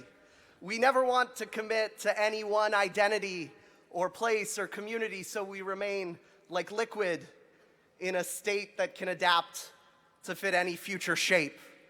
Liquid modernity is infinite browsing mode, but for everything in our lives. I've been thinking about this recently because leaving home and coming here is a lot like entering a long hallway. You walk out of the room in which you grew up and into this place with thousands of different doors to infinitely browse. And throughout my time here, I've seen all the good that can come from having so many new options. I've seen the joy a person feels when they find a room more fitting for their authentic self. I've seen big decisions become less painful because you can always quit, you can always move, you can always break up, and the hallway will always be there. And mostly, I've seen all the fun folks have had experiencing more novelty than any generation in history ever experienced. But as I've grown older here, I've also started seeing the downsides of having so many open doors. Nobody wants to be stuck behind a locked door, but nobody wants to live in a hallway either. It's great to have options when you lose interest in something, but I've learned here that the more times I do this, the less satisfied I am with any given option.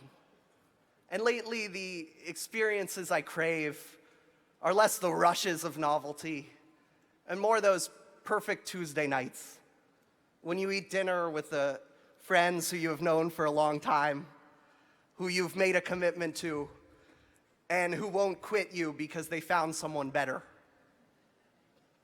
I've discovered in my time here that the people who inspire me the most are those who have left the hallway, shut the door behind them, and settled in.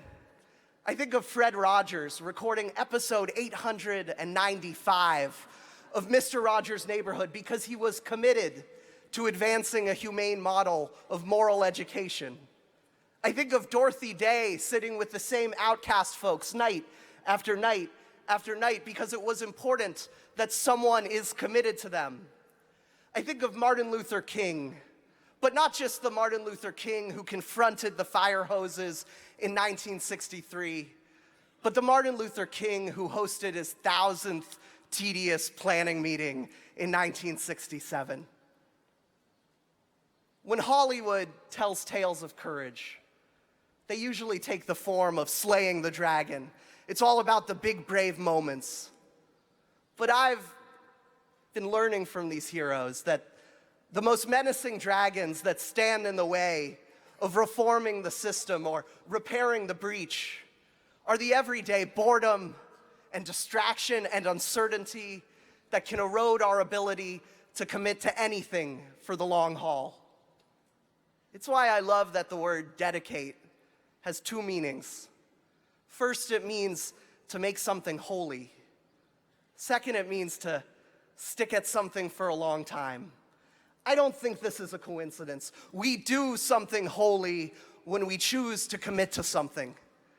And in the most dedicated people I have met, I have witnessed how that pursuit of holiness comes with a side effect of immense joy.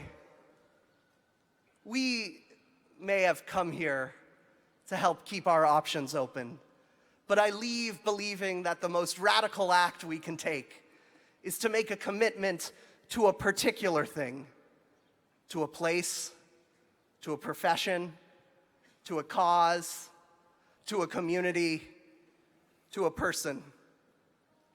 To show our love for something by working at it for a long time, and to close doors and forego options for its sake. We often assume that some acute and looming threat, be it a foreign invader or a domestic demagogue, will be our downfall. But if we were to end, that end is just as likely to come from something far less dramatic: our failure to sustain the work. It is not only the bomb or the bully that should keep us up at night. It is also the garden untilled and the newcomer unwelcomed, the neighbor unhoused and the prisoner unheard, the voice of the public unheeded and the long simmering calamity unhalted, and the dream of equal justice unrealized.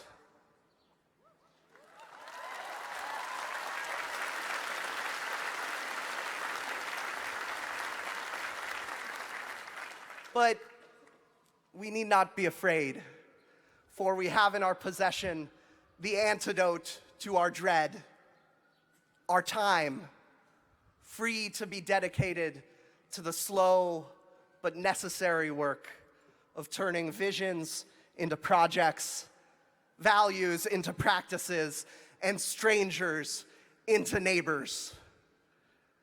That is why, in this age of liquid modernity, we should rebel and join up with a counterculture of commitment consisting of solid people. That is why, in this age of infinite browsing mode, we should pick a damn movie and see it all the way through.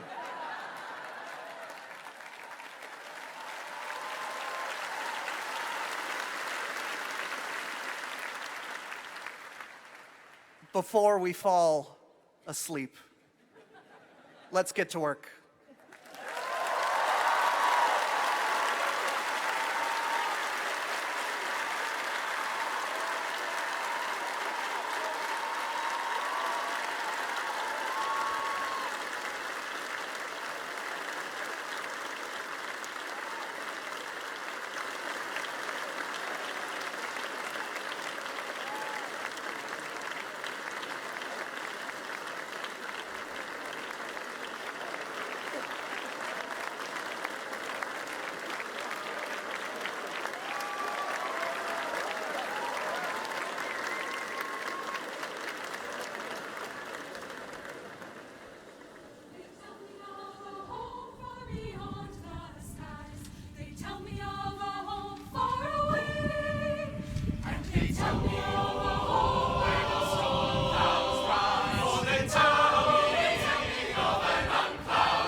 Tell me that my night shall be whole.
These addresses by selected candidates for ordinary degrees being ended, the deans of the several departments will now present to the President and Fellows and to the Board of Overseers, in the favoring presence of the friends here assembled, the candidates on whom the various academic distinctions are, with due ceremony, to be conferred.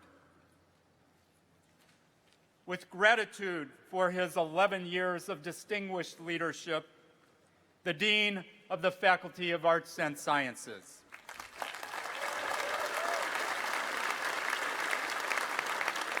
Madam President, fellows of Harvard College, Mr. President, members of the Board of Overseers. In the name of the Faculty of Arts and Sciences and by its authority, I have the honor to report on 4 groups of candidates who will be presented to you today. First, the Dean of the Graduate School of Arts and Sciences will present candidates for the degree of Doctor of Philosophy, and then the degree of Master of Arts. Next, the Dean of the School of Engineering and Applied Sciences will present candidates for the degrees of Master of Science and of Engineering. Third, the Dean of Continuing Education and University Extension will present candidates for the degrees of Associate in Arts, Bachelor of Liberal Arts, and Master of Liberal Arts and Extension Studies. Finally, near the close of these exercises, the seniors in Harvard College who are candidates for the first degree in arts or in science will stand proudly before you. The candidates in each of these groups have, by vote of the faculty, fulfilled the requirements for the degrees for which they are severally recommended. I salute all these individuals, trusting that they will forever wisely enjoy the freedoms that their education has given to them, while bearing the responsibilities that their learning demands of them. Each of these groups will now be introduced to you by the deans responsible for the programs in which they have been enrolled.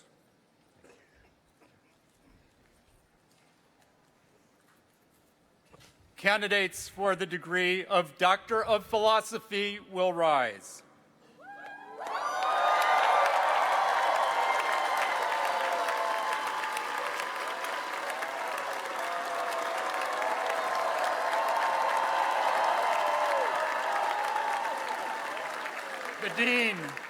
The Dean of the Graduate School of Arts and Sciences.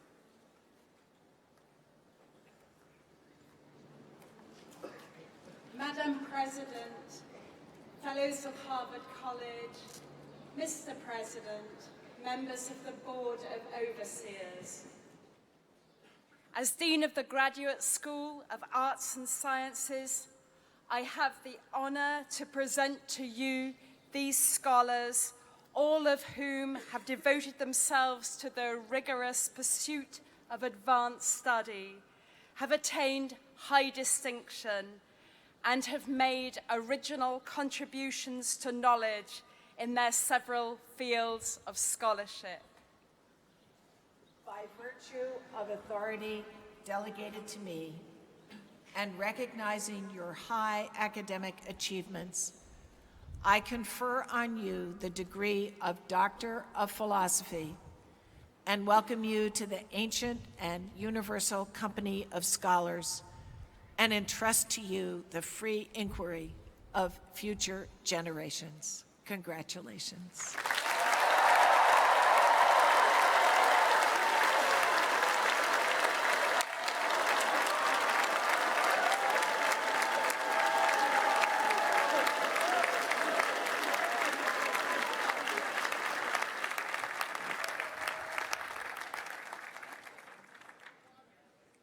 Candidates from the Graduate School of Arts and Sciences for the degree of Master of Arts will rise.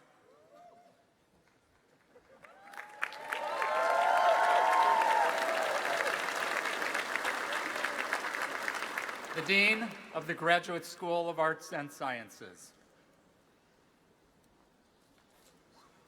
Madam President, Fellows of Harvard College, Mr. President, members of the Board of Overseers. As Dean of the Graduate School of Arts and Sciences, I have the honor to present to you these candidates, all of whom have completed a commendable step of advanced study in their respective disciplines. By virtue of authority delegated to me, I confer on you the degree of Master of Arts and certify that you have surmounted with distinction the first stage of graduate study. Congratulations.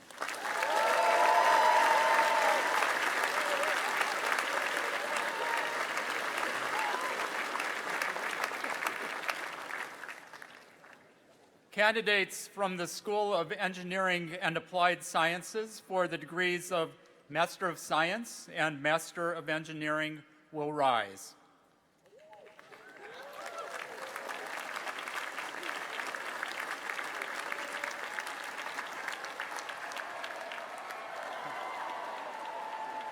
The Dean of the School of Engineering and Applied Sciences.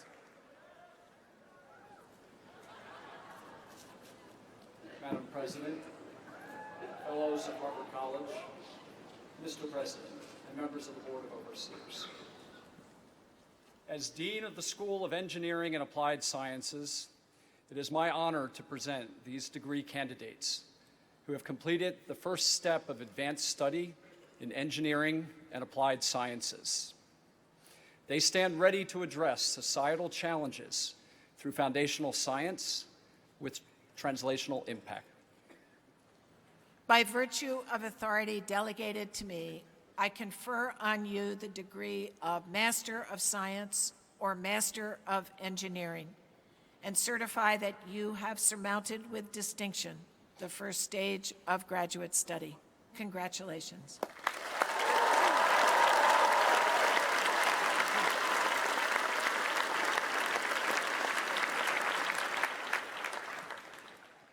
Candidates for the degrees of Associate in Arts, Bachelor of Liberal Arts, and Master of Liberal Arts in Extension Studies will rise.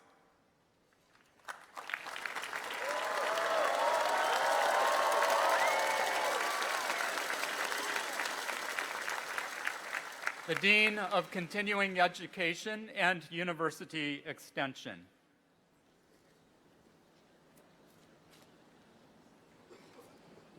Madam President, Fellows of Harvard College, Mr. President, members of the Board of Overseers.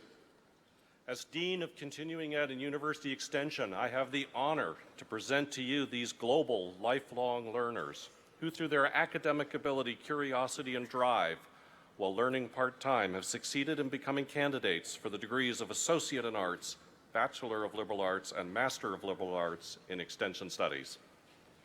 By virtue of authority delegated to me, I confer on you the degree of Associate in Arts, Bachelor of Liberal Arts, or Master of Liberal Arts in Extension Studies, and admit you to the Fellowship of Educated Persons.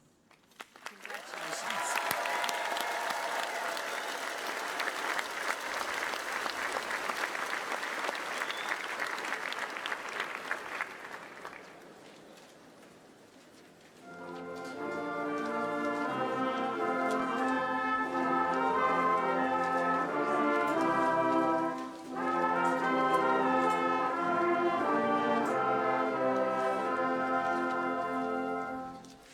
Yeah.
the Dean of the Faculty of Medicine.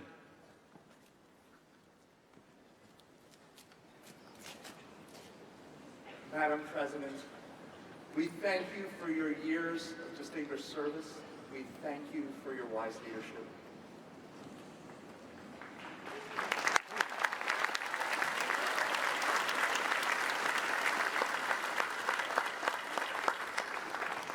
Madam President, Fellows of Harvard College, Mr. President, members of the Board of Overseers, on behalf of the Faculty of Medicine and by its authority, it's my honor to report today that two groups of candidates in the fields of medicine and dental medicine who have dedicated their careers to the enhancement of human health and well-being have fulfilled the requirements of the faculty for the degrees for which they are recommended. They will be introduced to you by the deans responsible for the programs in which they are enrolled.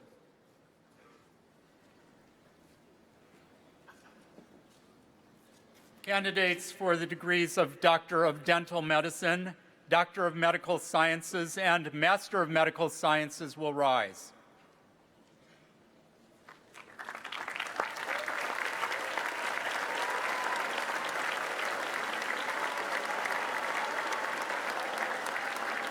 The Dean of the School of Dental Medicine. Madam President, Fellows of Harvard College, Mr. President, members of the Board of Overseers. As Dean of the School of Dental Medicine, I have the honor to present to you these degree candidates, each of whom has devoted 4 years to the study of dental medicine, or at least 3 years to postdoctoral studies aimed at improving health and the quality of life. By virtue of authority delegated to me, I confer on you the degree of Doctor of Dental Medicine, Doctor of Medical Sciences, or Master of Medical Sciences, and declare that you are qualified for practice and research in a demanding branch of medicine. Congratulations.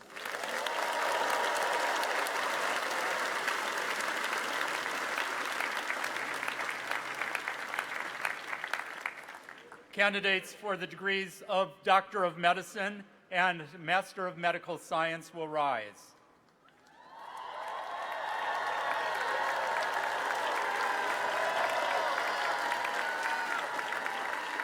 The Dean for Medical Education. Madam President, Fellows of Harvard College, Mr. President, members of the Board of Overseers, as Dean for Medical Education, I have the honor to present to you these degree candidates who have dedicated themselves to the relief of human suffering and prepared themselves well for a life of learning and service in medicine.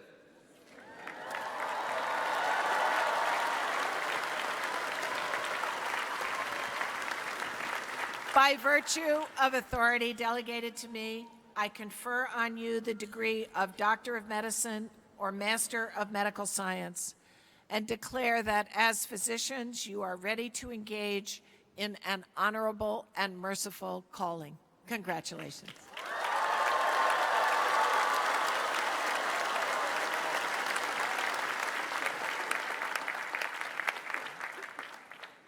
Candidates for the degree of Master of Theological Studies, Master of Divinity, Master of Theology, and Doctor of Theology will rise.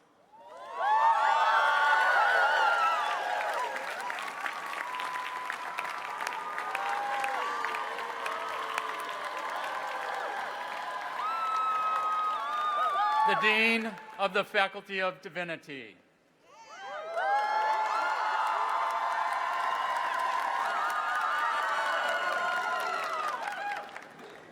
Madam President, members of Harvard College, Mr. President, fellows, members of the Board of Overseers, as Dean of the Faculty of Divinity, I have the honor to present to you these degree candidates, each of whom has devoted 2, 3, or more years to religious and theological studies, in preparation for careers as leadership in scholarship and vocations of service.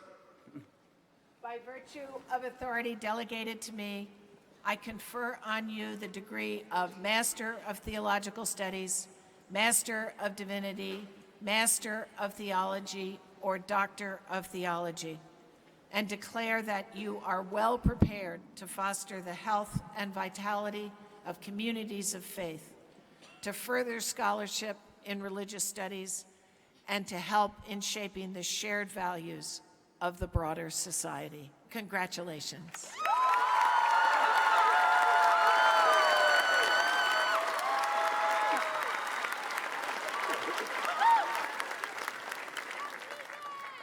Candidates for the degrees of Doctor of Law, Master of Laws, and Doctor of Juridical Science will rise.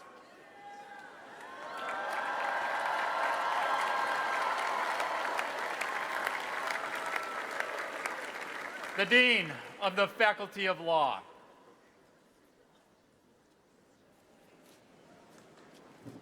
Madam President, Fellows of Harvard College, Mr. President, members of the Board of Overseers.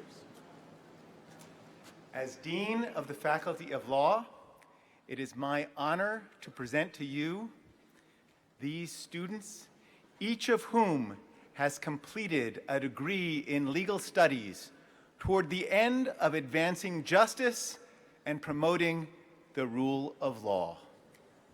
By virtue of authority delegated to me, I confer on you the degree of Doctor of Law, Master of Laws, or Doctor of Juridical Science, and declare that you are ready to aid in shaping and applying the wise restraints that make us free.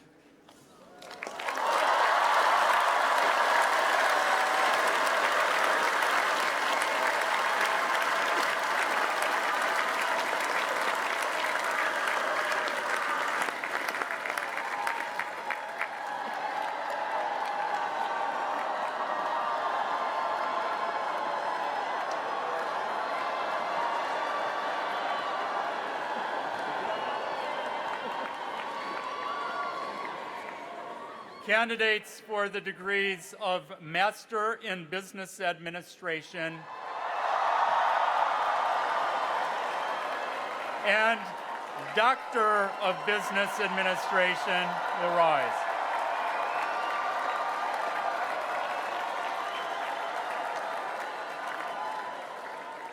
The Dean of the Faculty of Business Administration.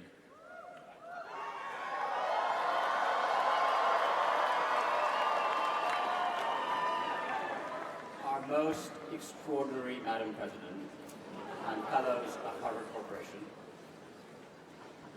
Mr. President and members of the Board of Overseers, as Dean of the Faculty of the Business School, it is my great honor to present to you these degree candidates who have mastered the study of business administration and prepared themselves to become leaders who will make a difference in the world.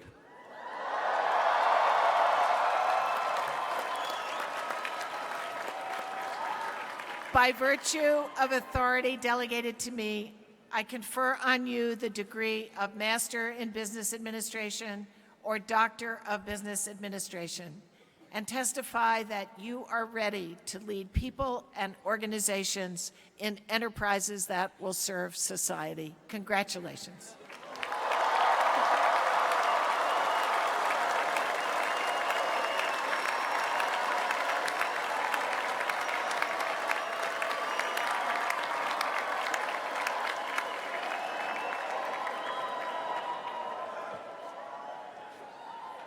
Candidates for the several degrees in architecture, landscape architecture, urban planning, and design will rise.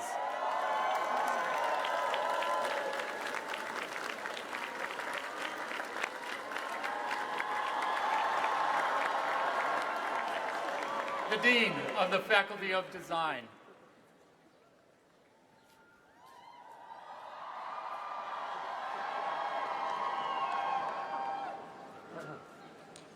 Madam President, Fellows of Harvard College, Mr. President, and members of the Board of Overseers, as Dean of the Faculty of Design, I have the honor to present to you these students, each of whom has qualified for a master's degree in architecture, landscape architecture, urban design, urban planning, or design studies, or a master's degree in design engineering, conferred in collaboration with the School of Engineering, or the degree of Doctor of Design.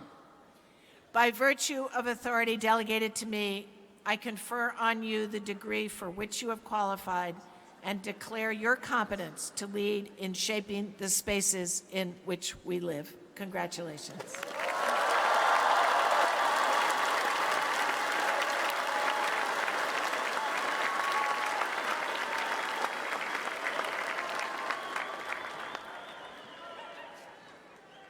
Candidates for the several degrees in public health will rise.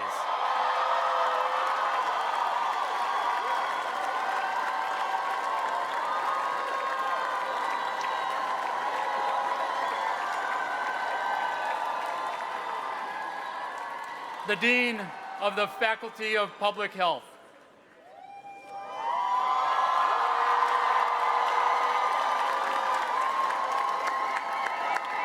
Madam President, Fellows of Harvard College, Mr. President, members of the Board of Overseers, I have the distinguished honor to present to you these students, each of whom has qualified for a master's degree or a doctor's degree to provide leadership, advance knowledge, and improve the health of populations.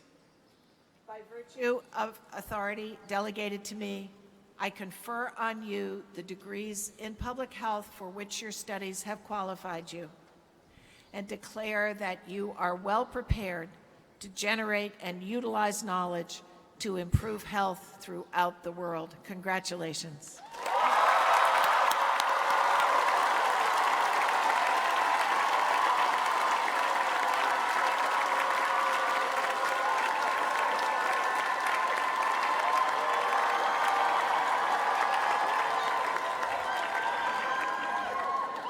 Candidates for the degrees of Doctor of Education, Doctor of Education Leadership, and Master of Education will rise.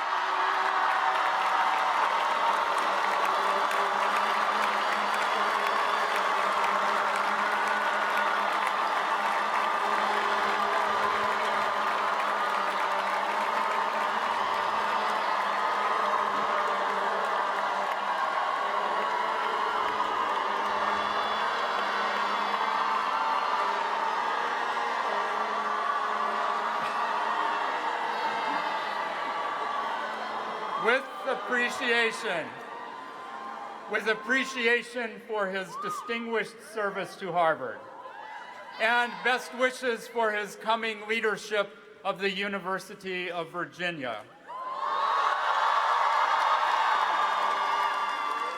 The Dean of the Faculty of Education.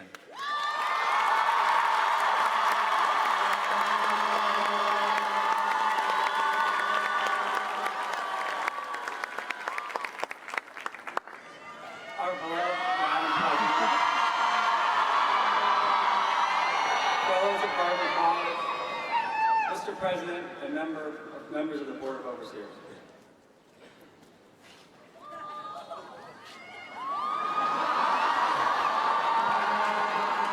As Dean of the Faculty of Education, I have the honor to present to you these degree candidates who will change the world through education.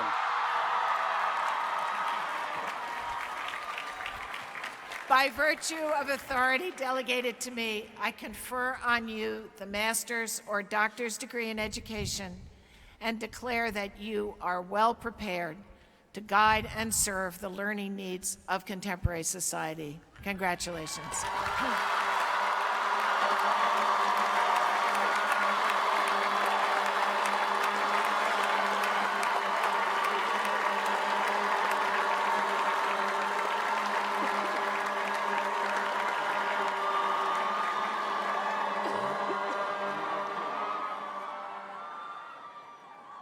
Candidates for the degrees of Master in Public Administration,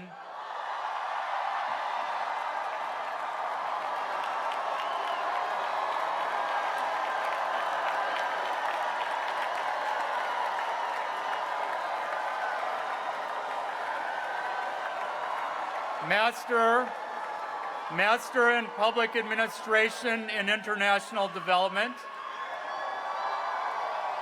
and Master in Public Policy. Is nobody still sitting? Please rise. The Dean of the Faculty of Government.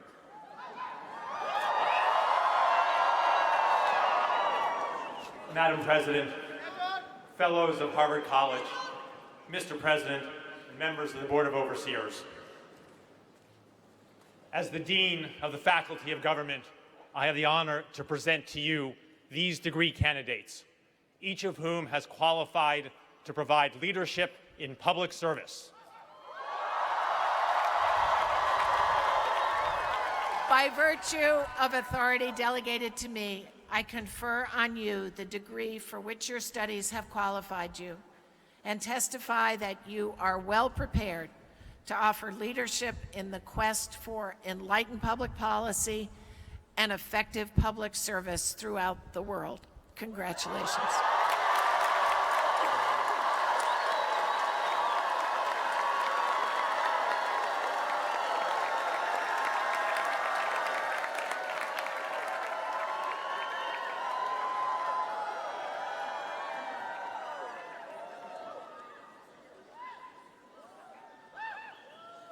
For each child that's born, a morning star rises and sings to the universe who we are. For each child that's born, a morning star rises and sings to the universe who we are. For each child that's born, a morning star rises and sings to the universe who we are. For each child that's born, a morning star rises and sings to the universe who we are. We are grandmother's prayers, and we are grandfather's dreamings.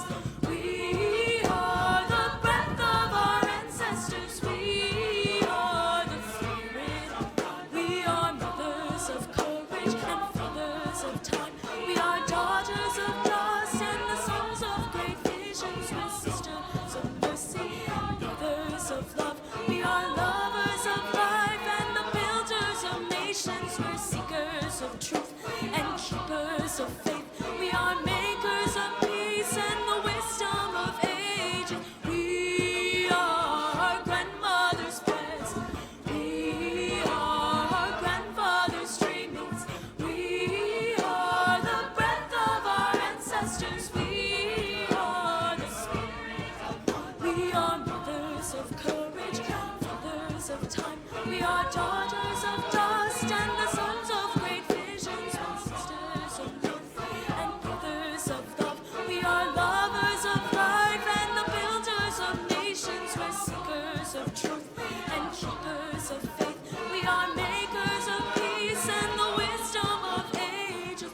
We are grandmother's prayers. We are grandfather's dreamings. We are the breath of our ancestors. We are the spirit of God. For each child that's born, a morning star rises and sings to the universe and who we are. For each child that's born, a morning star rises and sings to the universe who we are. For each child that's born, a morning star rises and sings to the universe who we are. For each child that's born, a morning star rises and sings to the universe who we are.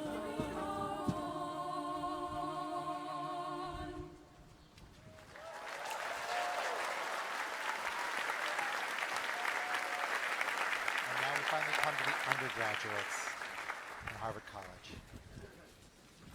Candidates for the degrees of Bachelor of Arts or of Science will rise.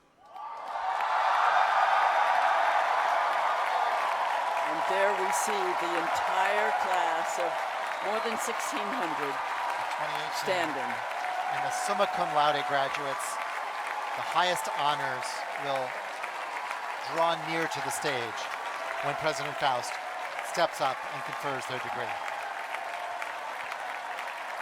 Summa cum laude has to be awarded by the departments and confirmed by the grade average of the students. And there are approximately 70 of them this year. Their chosen representatives, together with candidates for those degrees, summa cum laude, will draw near.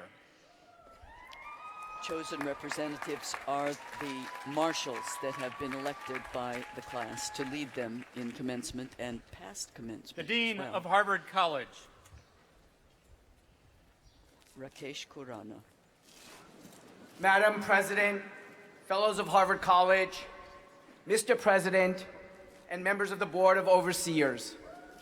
As Dean of Harvard College, I have the honor to present to you these students, each of whom has fulfilled the faculty's requirements for the first degree in arts or in science. Each candidate stands ready to advance knowledge, to promote understanding, and to serve society. By the virtue of the authority delegated to me, I confer on you the first degree in arts or in science and admit you to the Fellowship of Educated Persons. Congratulations. The President now gets up to walk down and congratulate personally some of these students. She will actually shake hands with some of these representatives of the class and the summa cum laude graduates. This must be a special moment for Drew Faust in her final commencement leading this whole ceremony. And a very special moment for these students. Not easy to gain summa cum laude at Harvard College. And the role of marshals and leaders of their class is also one that is considerably time-consuming in their senior year.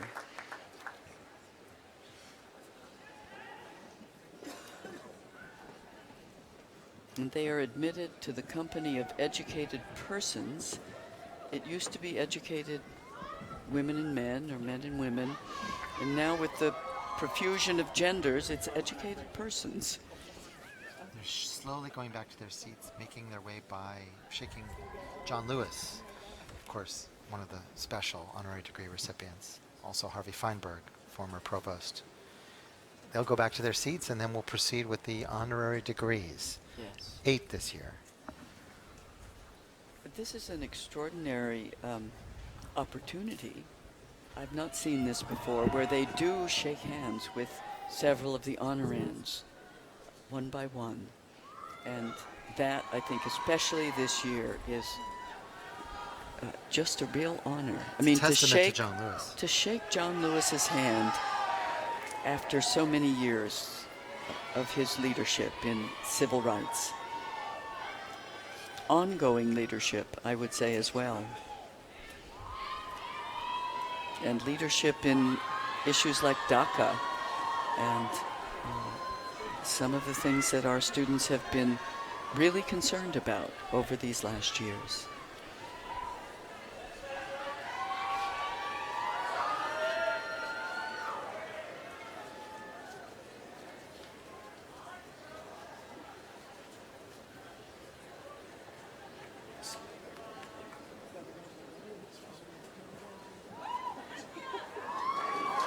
A few more who want to make sure they get in that line, and then they'll be done.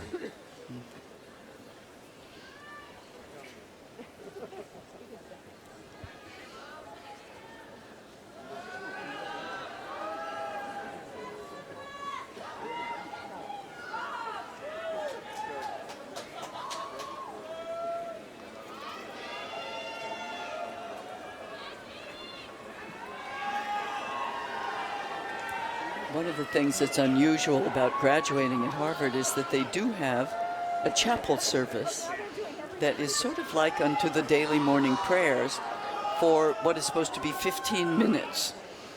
before the onset of the processions. And so all of these seniors, far beyond fire code capacity, are crowded into the aisles and pews of the Memorial Oh, Church. don't say that too loudly. We don't want to attract the ire of the fire marshal. But it retains something of the origins of Harvard as a school to educate ministers. Long history since then, but a sense that these are rituals that have a religious origin. The first people who visit a place are called adventurers, our first guest has said. After that, they're all tourists. I don't want to be a tourist. I want to be someone who discovers something. This spirit has infused his career as one of the world's most adventuresome and admired filmmakers. Born in Shanghai, he moved with his family to Hong Kong at age 5, just before the Cultural Revolution. With few family and friends there at first, he and his mother spent countless afternoons going to the movies, many from the West. He read voraciously. He took up photography. He studied graphic design, then pursued screenwriting. And when a famous Hong Kong actor suggested that he try directing, he said yes. His films display his fascination with vibrant visual images and their expressive power. They are driven more by character than by conventional plot lines. They feature swift camera movements and non-linear narratives. They tell tales about love and longing, about time and memory, about the deep human fear of being rejected. From Chungking Express to In the Mood for Love to The Grandmaster, they have inspired and influenced a generation of filmmakers worldwide. The first Hong Kong director to win the Best Director prize at the Cannes Film Festival. He is also the first Asian filmmaker recognized with the prestigious Lumiere Award for Lifetime Achievement in Cinema. Winning high praise from critics and audiences from east to west, his films have been honored from Taipei to Stockholm to New York, from Beijing to Buenos Aires to Berlin. We honor an auteur whose ever-present sunglasses can't hide the brilliance of his vision. Wang Gar-wai.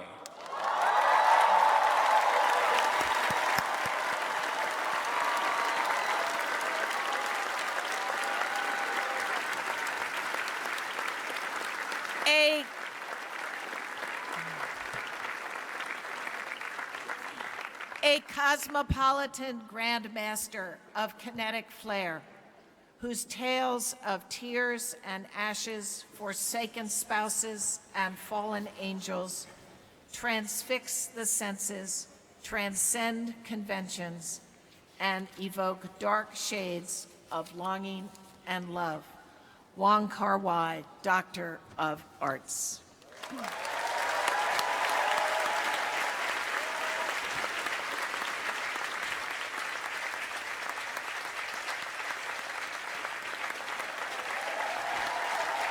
Someone who's very well known by our undergraduates and by others as well. Our next guest has parlayed her passion for plankton into a career as one of the world's great experts on ocean life and the environment. She grew up in Michigan and learned to love the life aquatic through summertime swimming in Lake Superior. She first saw the ocean at age 14 on a family trip to the Jersey Shore. In college and graduate school, she became intrigued by marine biology. By 1976, she landed a faculty position at an obscure institute of technology here in Cambridge. Then perhaps best known for its world champion intercollegiate Tiddlywinks team. She became the lone biologist in MIT's civil engineering department, and her ambitious research took her from Woods Hole to the Caribbean to the Sargasso Sea. In 1986, she and colleagues reported the landmark discovery of the tiny phytoplankton known as Prochlorococcus. Over decades, her work has shown this minuscule microbe to be one of the most abundant, diverse, and resilient life forms in the ocean, a marvel of photosynthesis and an essential source of the world's oxygen. Her investigations have revealed how indispensable these microbes are to the planet's well-being and what they can teach us about other complex biological systems from the genome to the global scale. As one colleague put it, her work is a defining example of the value of thinking both big and small to make sense of the complex interplay of life and the environment. While continually making waves in oceanography, she has been a champion of the advancement of women in science.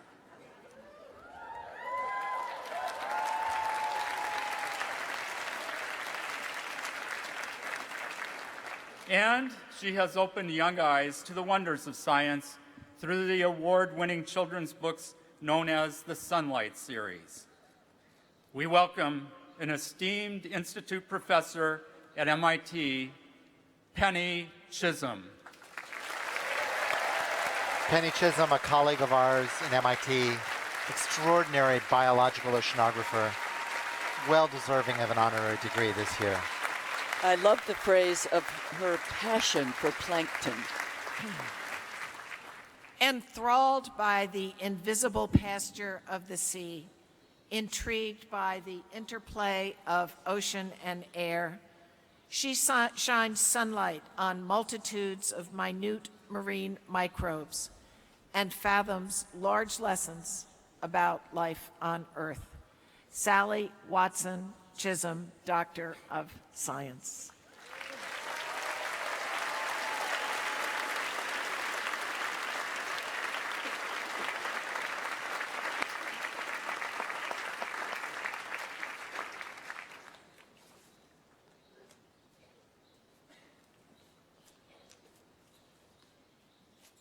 Composer, musicologist, trombonist, multimedia installation artist, software designer, historian, educator, daring innovator at the vanguard of contemporary music.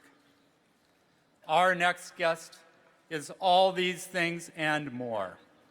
One of the foremost scholars, theorists, and practitioners of the art of improvisation and experimental music.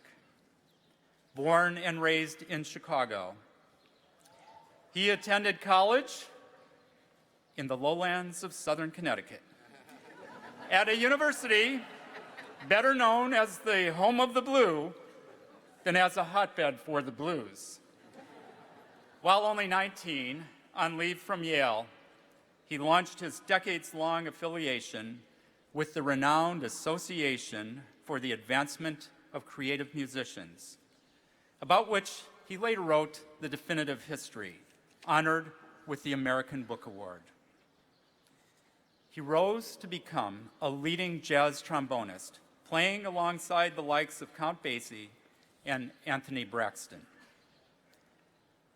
He has been a bold pioneer in computer music, including his invention of Voyager, a software program that interacts and improvises in real time with human players. He has composed scores of pieces for ensembles and orchestras, some not exclusively human, as well as a recent opera. And he is one of America's eminent musicologists, author of dozens of articles, professor and past head of jazz studies at Columbia, and co-editor of the Oxford Handbook of Critical Improvisation Studies.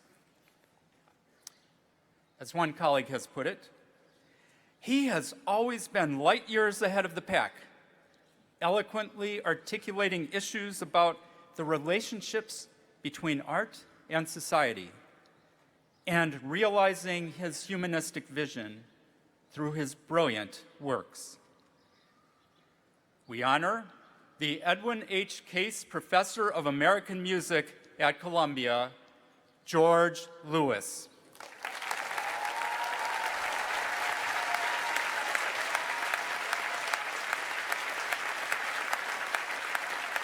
I wonder if he'll bring his trombone out at some point today. It would be wonderful, wouldn't it? Bold voyager on sonic rivers, scholar and sage of the improvisatory arts, whose tone bursts and timbres, riffs and rambles spring forth where rhythms and algorithms meet. George Emmanuel Lewis, Doctor of Music. Wonderful. Described last night by Drew as the avatar of the avant-garde, where rhythms and algorithms meet. Improvisational studies.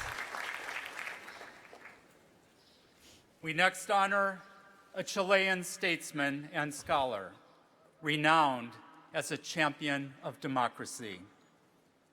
Born in Santiago, he studied for his PhD in economics at Duke. He served on the faculty of the University of Chile, rising to become its Secretary General. But when a coup brought the military dictator Augusto Pinochet to power in 1973, he fled to Argentina, where he led the Latin American Faculty of Social Sciences. By 1978, he returned to Chile as a senior official of the UN. A staunch opponent of the ruling regime, he was jailed for nearly 3 weeks in 1986. The next year, he founded Chile's Party for Democracy. And in a dramatic television interview in 1988, he boldly defied Pinochet, who had agreed to a plebiscite, and urged the Chilean people to vote the dictator out of office. After democracy was restored, he served as Minister of Education, then as Minister of Public Works, guiding vital reforms in both domains. And then, from 2000 to 2006, he served as the President of Chile. He affirmed human rights and the rule of law. He worked to expand the economy, spur trade, and improve the plight of Chile's poor. He pushed for investments in healthcare, housing, and education, and he emerged as one of Latin America's most admired leaders. Since leaving office, he has remained a devoted public servant, founder of the Foundation for Democracy and Development, Special UN Envoy for Climate Change, and past head of the Club of Madrid, an international group of leaders dedicated to strengthening democracy. We honor the Honorable Ricardo Lagos. Ricardo Lagos, Amazing. President of Chile, amazing man. In some ways, is said to have brought down Pinochet. An amazing career, and someone truly worthy of our honor. Courageous in the face of dictatorship, devout in defense of democracy, a learned leader armed with a burning patience, intent on light, justice, and dignity for all. Ricardo Lagos, Doctor of Laws.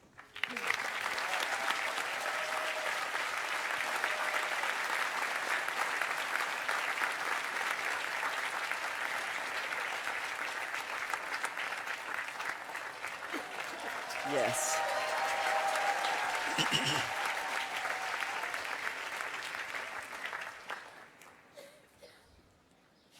Her parents borrowed her name from Twyla Thornburg, the pig princess at the 89th Annual Muncie Fair in Indiana.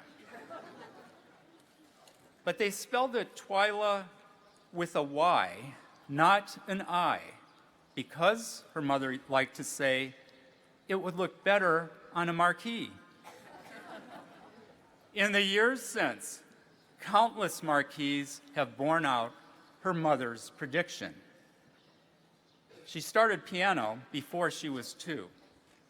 Growing up in Indiana and then California, she moved on to lessons in ballet, baton, flamenco, drums, elocution, painting, viola, violin, acrobatics, German, and French, not to mention shorthand.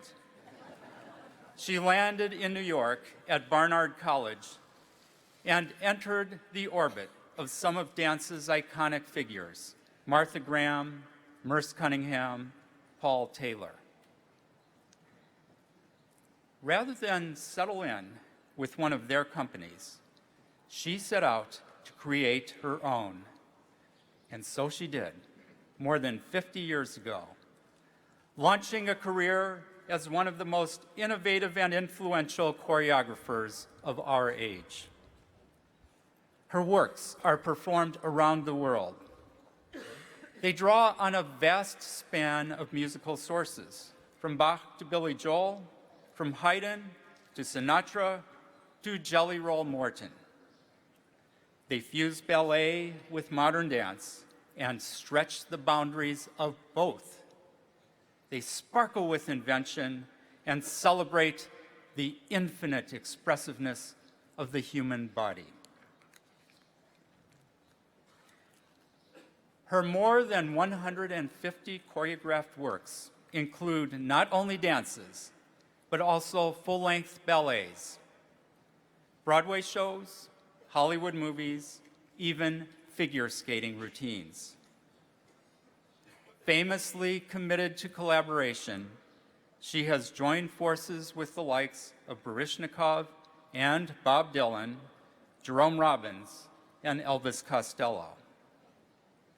Always looking forward, she has said, "Nothing is more terrifying to me than the status quo."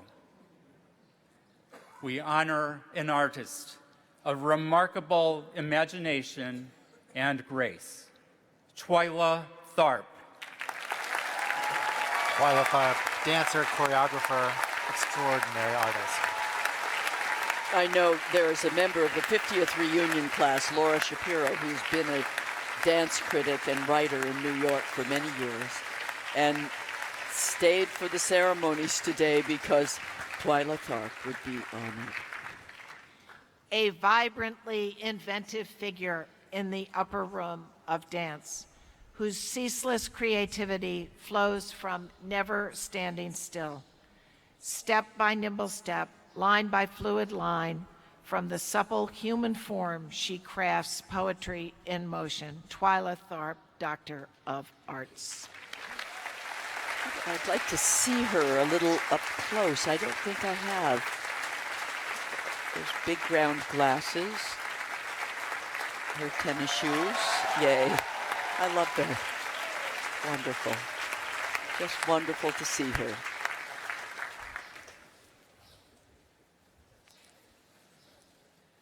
While our next guest is known near and far as Harvey, his real given name might well have been Harvard. Raised in Pittsburgh, he arrived in Cambridge as an undergraduate in 1963. He lived in Wigglesworth. Then in Lowell House. He got his first Harvard degree in 1967 from the college, then his MD from the medical school, then a master's in public policy from the Kennedy School, and then a PhD in public policy. He joined the Harvard faculty and became one of Harvard's youngest deans in modern times.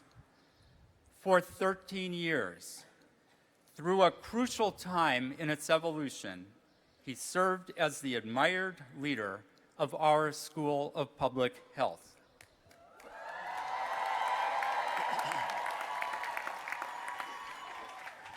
Then, in 1997, he was named to what many regard as the single most exalted academic leadership position in all of higher education. I refer, of course, to the role of Harvard University Provost.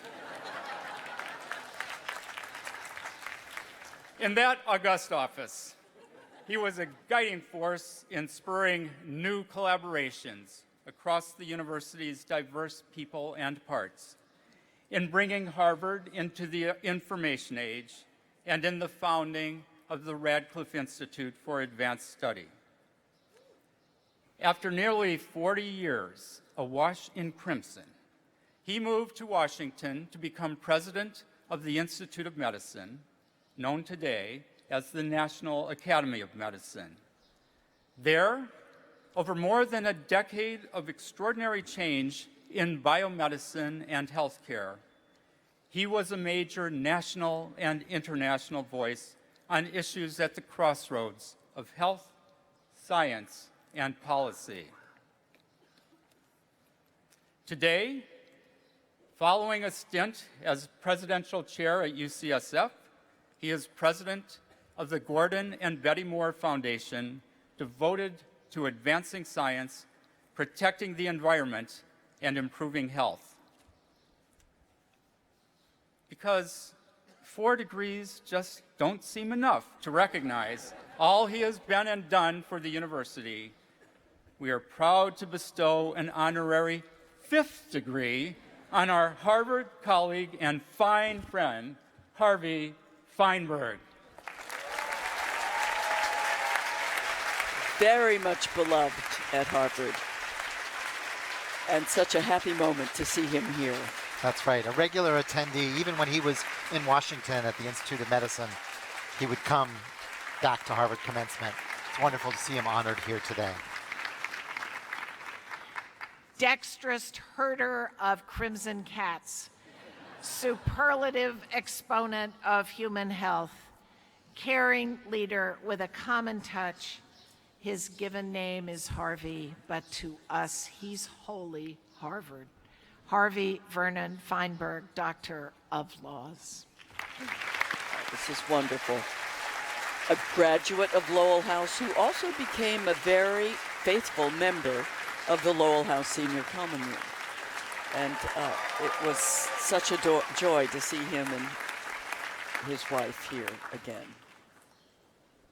In her commencement address at the University of Virginia in 2016, she wished the graduates lives full of lyric moments, moments that sing, moments when emotions bubble up so thickly they cannot be captured with logic or framed in a snapshot. Countless readers have discovered such lyric moments through the experience of reading her own exquisite poems. Winner of the Pulitzer Prize at age 34, and then the youngest ever poet laureate of the United States, she is one of the nation's most luminous literary lights. She is renowned for poems that, as one critic put it, distill the essence of life's small happenings with an economy and exactness of language that detonate a gentle shock of recognition in her readers. I prefer to explore the more intimate moments, she herself has said, the smaller, crystallized details we all hinge our life on. Her poems are known for their lyricism and musicality, for their concise language and precise perspicacity, for their distinctive way of marrying the personal with the historical, the everyday with the transcendent. Not only an eminent poet, she is a passionate public advocate for the literary arts and one of the very few Americans to receive the highest honors awarded by both the National Endowment for the Humanities and the National Endowment for the Arts. In her commencement address at the University of Virginia, where she has long been the Commonwealth Professor of English, she wished the graduates not only lyric moments, but also a lifetime of hunger, the hunger to know more, do more, feel more. For her own lifetime crafting poems that invite us to know more, inspire us to do more, and induce us to feel more, we honor Rita Dove.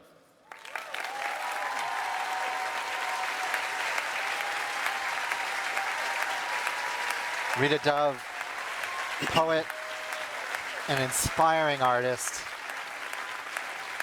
She has said, poetry is the purest love. It's interesting how with several words of that her- dance across the page, with lyric concision and vivid precision, she draws meaning and music from everyday moments. A dove whose grace notes stir the soul. Rita Dove, Doctor of Letters. Beautiful. A beautiful honor. It's interesting, Diana, how 3 of our degree recipients out of 8 this year are in the arts. Or in the arts. Poetry, music, and dance. By virtue of the authority delegated to me by the 2 governing boards, I confer these honorary degrees. And in the name of this Society of Scholars, I declare that these persons are entitled to the rights and privileges pertaining to their several degrees, and that their names are to be forever borne on its roll of honorary members. We are now proud to recognize and welcome John Lewis, who received the Honorary Doctor of Laws degree on this stage in 2012, and who has returned today to serve as our principal commencement speaker this afternoon. John Lewis has led a life of singular and relentless devotion to freedom, justice, equality, and public service. As one of the most courageous leaders of the civil rights movement, and now for more than 30 years as a member of the United States Congress. 55 years ago this August, he was the youngest person at age 23 to speak at the March on Washington for Jobs and Freedom. This afternoon, it will be our great privilege to hear him speak from this stage, and we look forward to introducing him more fully then. But for now, in his honor and inspired by his example, a group of Harvard students and recent alumni will perform an original composition by Joshua Campbell, Harvard College class of 2016. Harvard College class of 2016. Sing out, March On.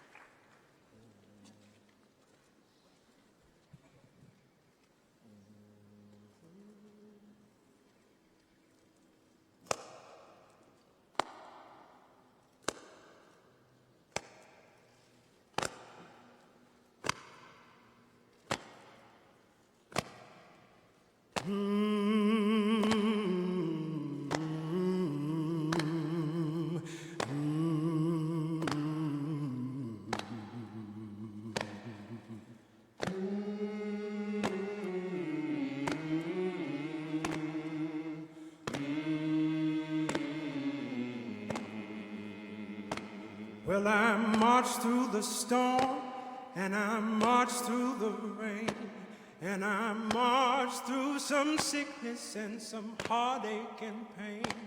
And I laid on the ground, and I looked up at the sky, and I prayed to the Lord up above and asked why.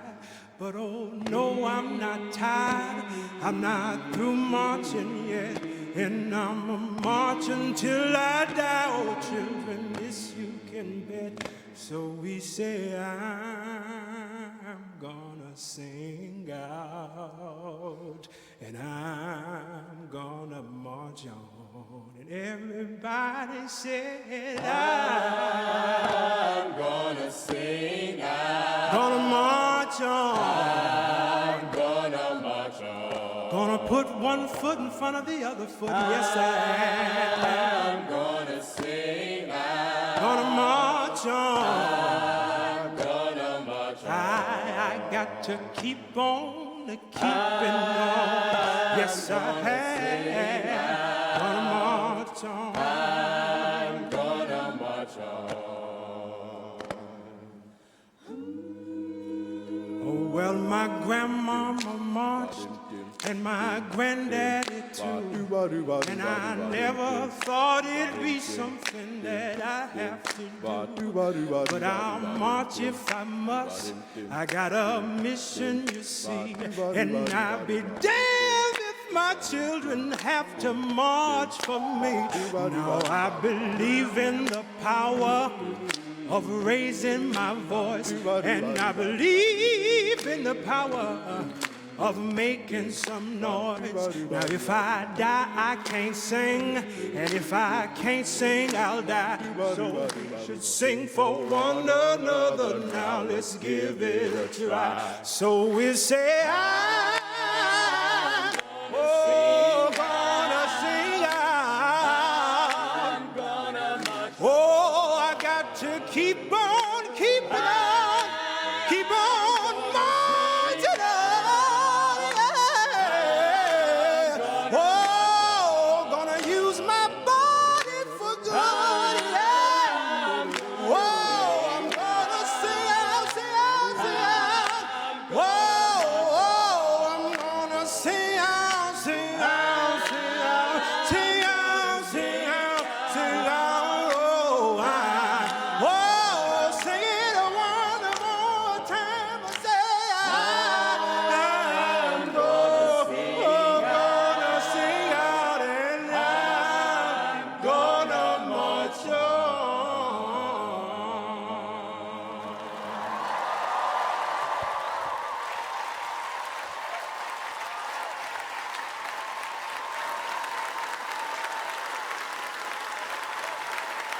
John Lewis.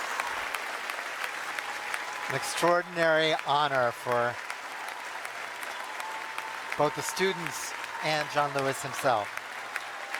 What a beautiful, beautiful tribute to him. I was only 18 when I heard him at the March on Washington on my way to college. That was an amazing thing, and now to see him having stretched all these 50 and more years through public service. We'll hear from him this afternoon. So wonderful, yes. We'll hear from him this afternoon around 3 o'clock.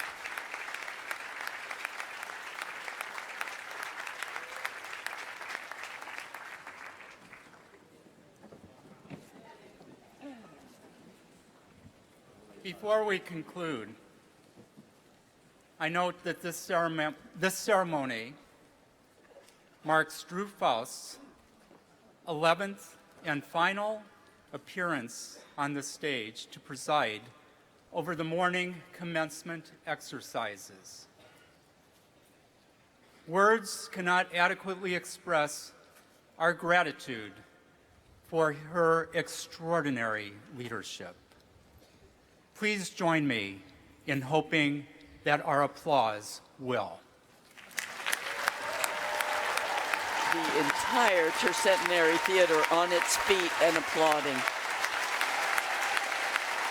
What a great honor for Drew Faust for 11 years of stewarding this whole university. This has not been easy. She has done such a remarkable job as Harvard's president. From the moment she said, "I'm not Harvard's woman president, I am Harvard's president," and yet she has made groundbreaking advances in the equality of women and men. We see there Larry Bacow, the new Harvard president, actually tearing up He is. in honor of Drew Faust. From his seat on the corporation, he appreciates just what Drew has done. What a remarkable moment. She's applauding him and he her.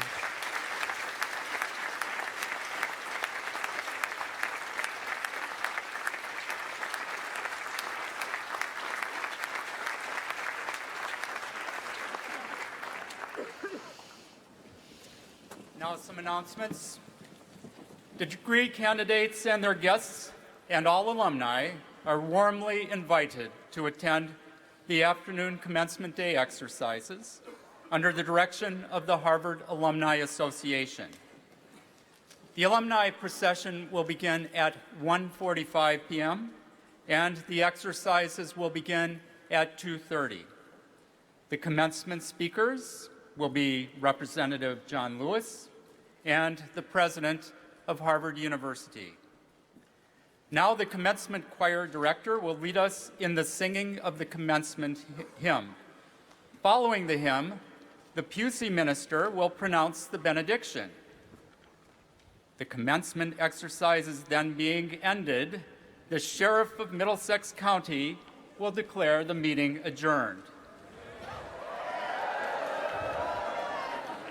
The audience is requested to remain seated until the President and Fellows and their guests have withdrawn from the platform. Thank you.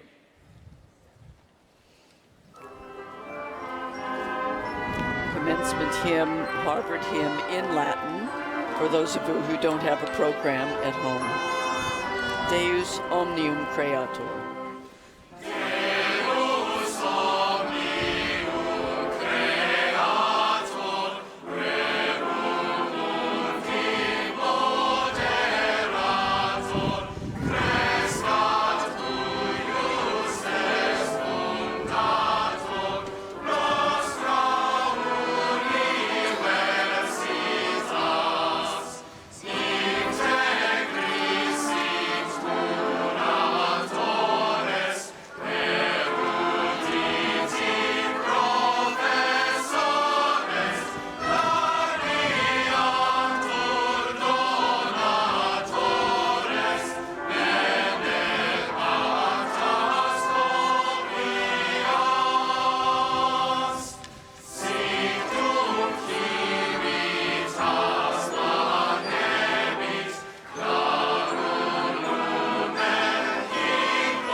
Life is short.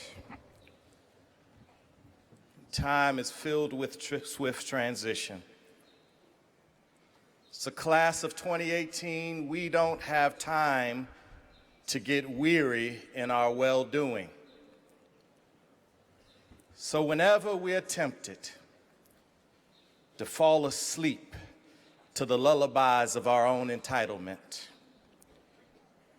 I want you to remember the words of Dr. Benjamin Elijah Mays, known as the schoolmaster of the civil rights movement, who would tell young activists like John Lewis and others We have only but a minute, just 60 seconds in it.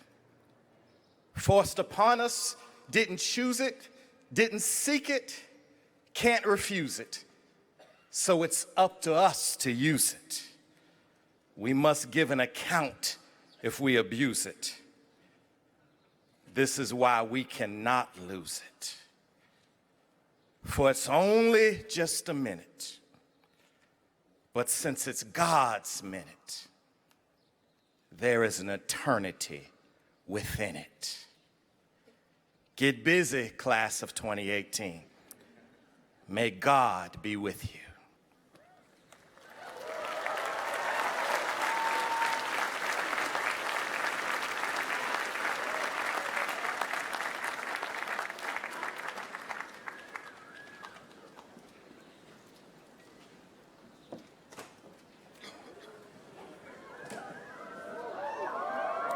Comes the Sheriff of Middlesex County, officially going to end these morning exercises.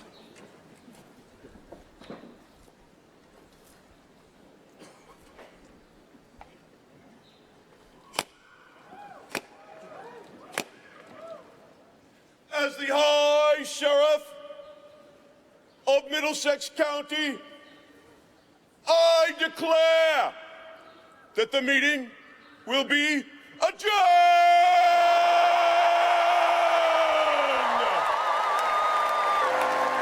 Then we hear the bell of the Memorial Church. And we will hear the other bells of Cambridge ringing as well. We're a little early. They will start ringing, I think, about 10 minutes from now, but that tabulation of bells across Cambridge will include just about all the bells except the great bells of Lowell House, which are now silenced for 2 years. Those great But they will Russian ring again. They will ring again. And we have one of the ceremonial bells with us in the interim Lowell House. And now we see the President's Party and the honorary degree recipients begin their procession back through the crowds. President Faust, President-elect Larry Bacow, there's Susan Graham and Shirley Tillman, and all of the other members of the Harvard Corporation. Extraordinary to hear the student speakers this year asking the class, as did the Latin orator, to let's go and work our magic on the world, sort of drawing upon the Harry Potter themes. We really are going to see these students go out and change the world. They're really not students anymore. They're officially no longer students, except that we hope they've been instilled with a sense of lifelong learning that we see. They certainly will, I think. When we heard that wonderful undergraduate orator who spoke of himself as the grandson of a Nigerian carpenter, asking everyone to climb higher, but it's not just about yourself. It's about taking others with you. And that sense of community is certainly one that this class will share. Absolutely. We see the procession go through with the recent PhDs on the left and the undergraduates on the right. Out among them, my close colleague John Shaw, his son Cameron Shaw is there somewhere. Hundreds and hundreds of other now graduates, essentially hopefully inspired by the words they heard today from so many people. And they'll see John Lewis this afternoon, and who could not be inspired some more. Let me just recall that third speaker, the graduate address. From the law school. From the law school, really, I think, hitting a deep note in saying, we have to get off the infinite browsing mode and make commitments, long-term commitments. That's to people, that's to relationships, that's to what it is that we decide to do. We need at times to forego options. And that doesn't mean that we won't change along the way, because we certainly will. I see Jeremy Bloxham there walking out. Jeremy Bloxham has been Dean of Science for the last 12 years, and he is going to be leaving his position this summer. He's provided incredible service in the natural sciences in the Faculty of Arts and Sciences, and it's a real tribute to him today, his final commencement as well.